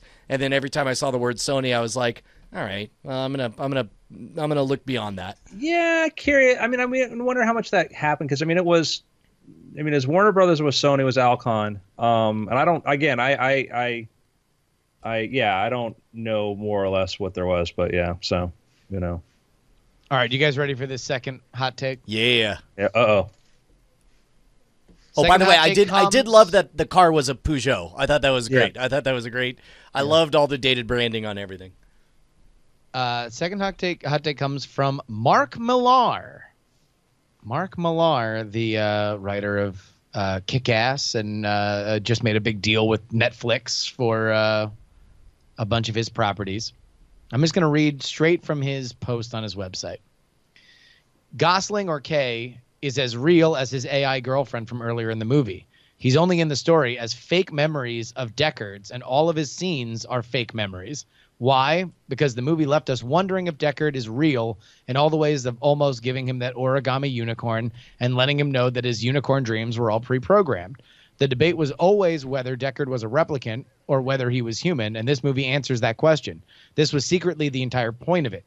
Even though it superficially seemed like Gosling was the protagonist, the horse was a fake memory, put inside Gosling's head, a visual relative to the unicorn from the first movie, to bring him to Deckard. But the whole thing, including Gosling's existence, was a fake memory that was sent to Deckard to bring him to his daughter after years of estrangement. Nothing that this director does is accidental, and nothing is wasted. The AI girlfriend earlier with the snowflakes falling on her wrist, replicated by Gosling later in the movie when he was realized that he was never real, is there to hammer home this point. Like Fight Club, he existed nowhere else but beyond the mind of another character in the movie, and every event prior to Deckard coming into the picture was fake. Hinted at by Gosling's boss, too, when she says that he has no soul and he pauses for a second, almost in recognition. The final clue, though, is his name. He was called K and later Joe. His name is therefore Joe K, or Joke. He was never real, and the girl even talks about leaving these little clues where she makes the fake memories. I knew the ending was alerting me to something when it bore a hole in my brain last night, and this is it. This is why the snowstorm was happening in the background. This was our clue. The question about whether Deckard is human or not is thus answered. He's not, and she's sending him these fake memories as remotely as we saw her do. This was also the reason why she was working on a memory with Snow when Deckard came to come see her. I hate takes like these beyond measure. Like when you get to the place of like, and combine these words and it's an anagram for falsehood. And so we're going to plant a memory of Wallace by himself with his replicants talking about this. We're going to plant these memories of Joe alone with somebody else, because that's how we all have these memories. I have memories of you guys, when I'm not there, just like the Super Friends when they, have the little view monitor where you're like, where's the camera placed to get a... That's the dumbest take I've heard, because it just, where's the logic? Where's the film logic? Hampton Fancher would be surprised to find out that this was the plan all along, because he didn't know that. But the whole idea that, like, okay, so who's witnessing this? Who has the memories of Wallace and all the stuff when Harrison Ford's not around? It makes no sense at all. I'm just bringing you guys the hot takes. Yeah. It's too precious. It's too precious by half, and I don't like it. I don't care for it. Now, well, again, it doesn't. The point is like, how do you have a memory of other people when you're not there? And the idea is that the Snow thing is like, yeah, he has that memory of Snow because she likes Snow or whatever kind of thing, and he has this memory, and it misses it entirely, because it's like the love between Kay and Joy was real, and that was the thing that Joy had. So again, if Bryce says, I think it's valid. If it's a valid, speak up, Bryce. Yeah, I think people are allowed to have this opinion. Explain to me why the idea that he's implanted with memories of other people and that makes it real, or that's what it is. I think his opinion is allowed to exist. No, what? I think he's allowed to. And we're allowed hot to say takes why from it's Bryce. stupid, how he ignores all the things structurally or I'm a big Miller fan. Let me make that point. I'm a big fan of his, but it's one of these things like, okay, then it doesn't make any logical. He's like, I found the logic in this. So okay, No, so here's a counterexample of where I do like this theory. It all kind of boils down to Occam's razor. I liked spoilers for Breaking Bad. If you haven't watched Breaking Bad, we're going to talk about the ending of it right here. The theory, even though it was expressly rejected overtly by Vince Gilligan, the theory was that it makes more sense to have Walter White die in the cold outside of this bar with cancer, then the next two episodes make sense in him becoming a super intelligent MacGyver genius, putting together a Rube Goldberg thing, swooping in, saving Jesse, killing everyone, and dying poetically next to his precious meth. Like, in that case, having an alternate theory, Occam's razor skewed in favor of it. Likewise, the Blade Runner stuff, depending on which edit you watched, Occam's razor skewed in favor of like, oh, this would make more sense if Deckard was a replicant. All this does is add chaos that is unnecessary and doesn't help simplify anything. And I would say to the Breaking Bad, which I didn't finish, by the way, now I don't have to, that can be a dream. Your dying dream where you go all around and you see these other things. When you're talking about memories, like, yeah, I remember the memory when Wallace was alone talking to this. I remember my memory when Kay was talking to the robot uprising. Wait, why would I have those memories? Right. That would be like, oh, okay, that just seems. It's a bit like Saving Private Ryan when old Matt Damon comes up and flashes back to not his memory for a situation he wasn't there for to tell his story. At least we could have confabulation to explain that. You know, I the one thing that I can say here, and I don't think that Millar in any way has nailed down anything. Although I do appreciate that there is a movie in which we can have these kinds of conversations. I do like the idea that I keep forgetting her name. Dr. Joy? What's her butt? Love? The one who's the daughter at the end. Oh. Dr. Stelling. Stelline. Yeah, Dr. Stelling.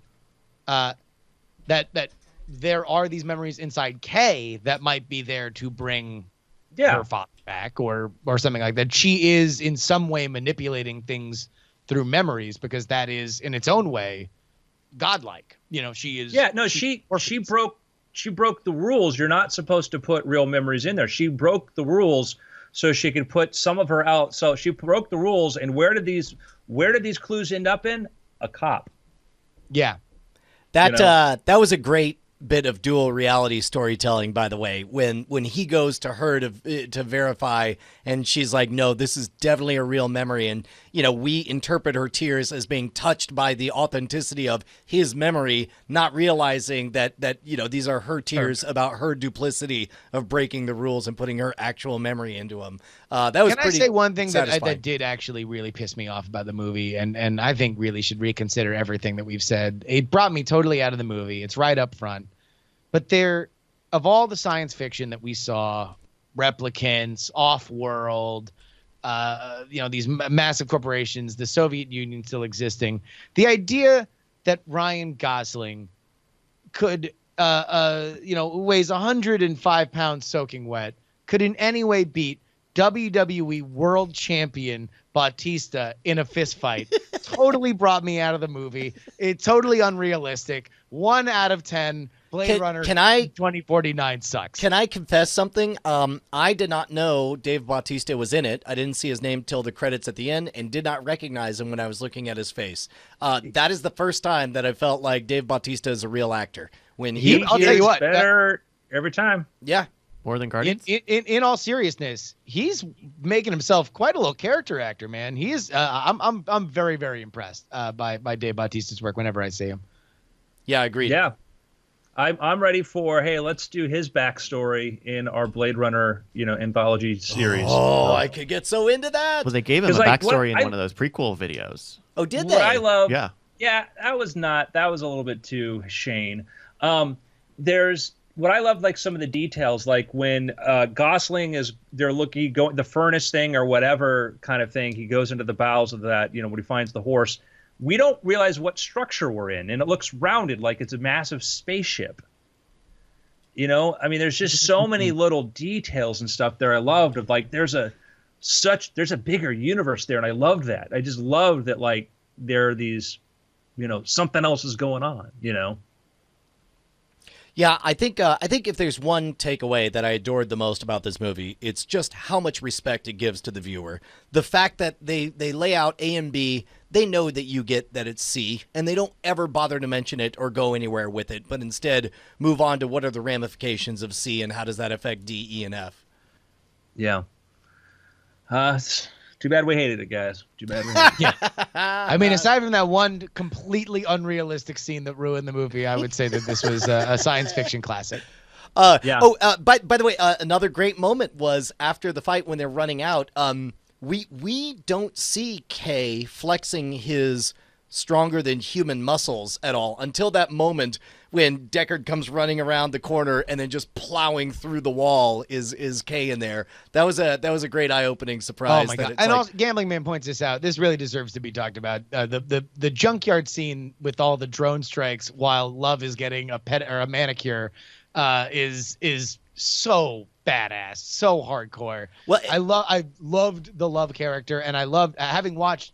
I don't know how much of this is intentional, but watching the original Blade Runner so close to the new one, the idea, and obviously we see a lot of these echoes of the characters from the first one in these characters in the second one, but Love fighting with the kind of acrobatic sort of fighting style that we saw Pris fight with, but this time kind of more evolved and more violent was awesome. I loved it. I'm the better one. Yeah. Yeah, I want to read. I want to read the authorized biography of Wallace. Oh, like his version, his sanitized yeah, version. yeah. I want to read the biography of this guy. I want to read about this. I'm like, man, I'm engrossed in this character. I'm like, this is. Did you guys feel the same kind of confusion in that first scene with Wallace when he murders that replicant that is, you know, he finds wanting for whatever reason? Because at that point, like, later it's like, no, of course he's a bad, soulless, you know, wants to create a slave army, whatever. But in that moment, you're like, well, he's an artist who demands perfection, ? Like, you're giving him the benefit of the doubt, trying to justify why we could get behind this guy who's gouging out the uterus of his newly formed girl replicant. It was confusing, but I think it's weird that it's not more explicit that he seems to be doing it because she's not fertile or doesn't have a and because they don't give us any right. reason for it, and so now we either have to take it on faith that he's a supreme, you know, Steve Jobsian artist, and this iPhone just wasn't good enough, so he smashed it, or, you know, maybe this is a blatant indication that he's not a good guy and we shouldn't be a fan of him. I think it's all. It's all of the above. Yeah. Yeah, no, I think it's that, like, yeah, this failed, and these things are, it's about not the individual, but it's overall the goal of what he's trying to do. You know, he had a lot of good ideas. I'm just going to say that. Okay, here I said it. Say what you will about Wallace. There were some and also things it shows he got you right. why love feels the kind of the place that she does in the world, right? That, like, she watches Wallace mutilate replicants, right? To treat them with, like you said, like, not even objects, just like something to perfect their lines of code that he's frustrated that won't compile for him. And yet she is special. She's the best one. There's also, like, the interesting little thing, like, little subtleties there, which why I want to go watch that again is with Love, like, when she kills Joshi, I think Robin Wright's character, she's like, I'm going to tell him that, you know, that you attacked me or whatever. And you're like, huh, she's going to lie to Wallace, although she's not supposed to be able to lie to Wallace. Yeah. You know, that's the sort of thing that's sort of kind of like, you know, kind of really interesting and subversive and cool about that. Because the backstory is that there was a Nexus. So you had, like, the Nexus 8s, whatever, like that Sapper, that Bautista was, which had indefinite lifespans. And that was, but then there was, like, the blackout was caused by a replicant uprising, and, you know, but then sort of, well, hey, we can't have these. Oh no, we sort of really need these. But then the idea that they were supposed to not be able to lie, that was the thing about the new ones. They couldn't lie or whatever. They always obeyed, but they don't always obey. You know, which was just an interesting take. Yeah. So anyway, I'm going to guess our pick is Voltron Season 4 coming out next week on Netflix. It's Sounds the good to me. Lego Ninjago movie. My pick is get yourself a movie pass and go watch this movie again and again. Yeah, real quick, thumbs up, thumbs down from those using Movie Pass. Thumbs up. Up. Thumbs up. Yeah. Especially if you live close to it seems like the only play is that you need to get a movie pass because God knows how long this scheme gigantic will burning pile exist. of money will It's last. like, hey, did you enjoy Napster when it was around? Well, why don't you get on Napster now that it's back? I would pay more for. Yeah, it's like, Movie no, Pass somebody than what I'm paying. decided to simulate Napster, but they're gonna pay the record companies for every Yeah. song you download. Right. An ethical version. So, gentlemen, again, how lucky are we to have this movie? It's great. I'm glad at least it got made. I hope that they realize the IP has got tremendous amount of potential in this day and age, where sometimes the best way to do these kinds of stories. Imagine if we had a Game of Thrones movie, and to start with, and in the era and time frame when those movies just weren't doing very well. You know, it's kind of amazing, and this is the last two movies that I've seen were this and Mother, right? And Mother's another movie that we can all see and talk a million years about. But I thought both of these films are the kinds of flicks that people bitch about they don't make anymore because you got to make Thor 7, right? And so I just want the next time it's going to be the price of admission. The next time it's like, ugh, another superhero movie, hot take. You need to show me your stubs for both of these movies that just came out. Like you need to prove that you went to go see these movies, because Blade Runner is an amazing flick. And yes, it is a universe that is well known, but man, the kind of movie that they made I thought was incredible. And Mother, I have no idea how it got made. I have no idea how it's in theaters. So is that a blind recommendation? Like, just go see it before I hear anything? If you like Darren Aronofsky, you really, really need to see it. Andrew called me and said, there's a lot of thoughts you can have on this movie, but if you like movies, you kind of have to go see it. It's what Andrew told me and it got me into the theater is, there are a lot of frustrating parts to it, but when that movie goes there, oh my God, does it go there? And I've been to the mountaintop, and I can reveal to you the chatter I've heard has been reminiscent of what I heard about Split and Get Out. If both of which those movies, there are moments that I didn't care for, but overall, when it punched hard. If Mother's anywhere in the same this isn't category. about a storytelling thing necessarily. It's more. I left the theater saying, I have no idea how this is in a movie theater. How, this is insane. Like, how is this not the only thing that people are talking about? Imagine back in college, your crazy roommate gets really high and tells you this idea for a movie that he had. And you're like, that's amazing, man. That's great. And you're thinking to yourself, that's never going to get made. They don't make those kinds of movies. Yeah. Right on. Yeah. Also, make sure you read the Bible before you go.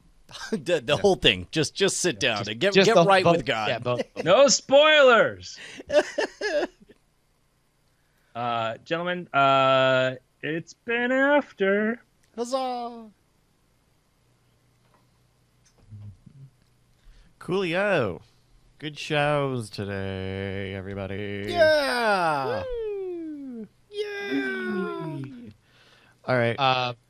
And people keep saying, like, oh, the movie's Mother's in theaters because Jennifer Lawrence is in it. How does that not heighten? God, all I want to do is. Well, and that ain't the case, because there was the Jennifer Lawrence Bradley Cooper thing that went straight to video. Yeah. Remember that one where she played the Timber Baron? Hunger Games? Yep. Is it- Yep, is that's the that one. it? Got No. it. I know. Mystique. It's the She movie plays nobody even knows Mystique about in the that exists. Hunger Arena. You pull up Then the a newest. titty fell All out. right, boys, I'm gonna make myself some lunch. Serena. You Yeah, remember man. Serena? Remember Serena when that got that wide release, guys? Bradley Cooper, Jennifer Lawrence, Serena. Anybody? No. This was post Hunger Games. This was post X-Men: Days of Future Past. Post American Hustle. But it was apparently. Brian, I don't think you've checked your email. We are going to have Mike TV, not Jason. Yeah, because Oh, my little. I thought we were having both All right, gentlemen. because I did see the email. Peace out. Bye, guys. Brr.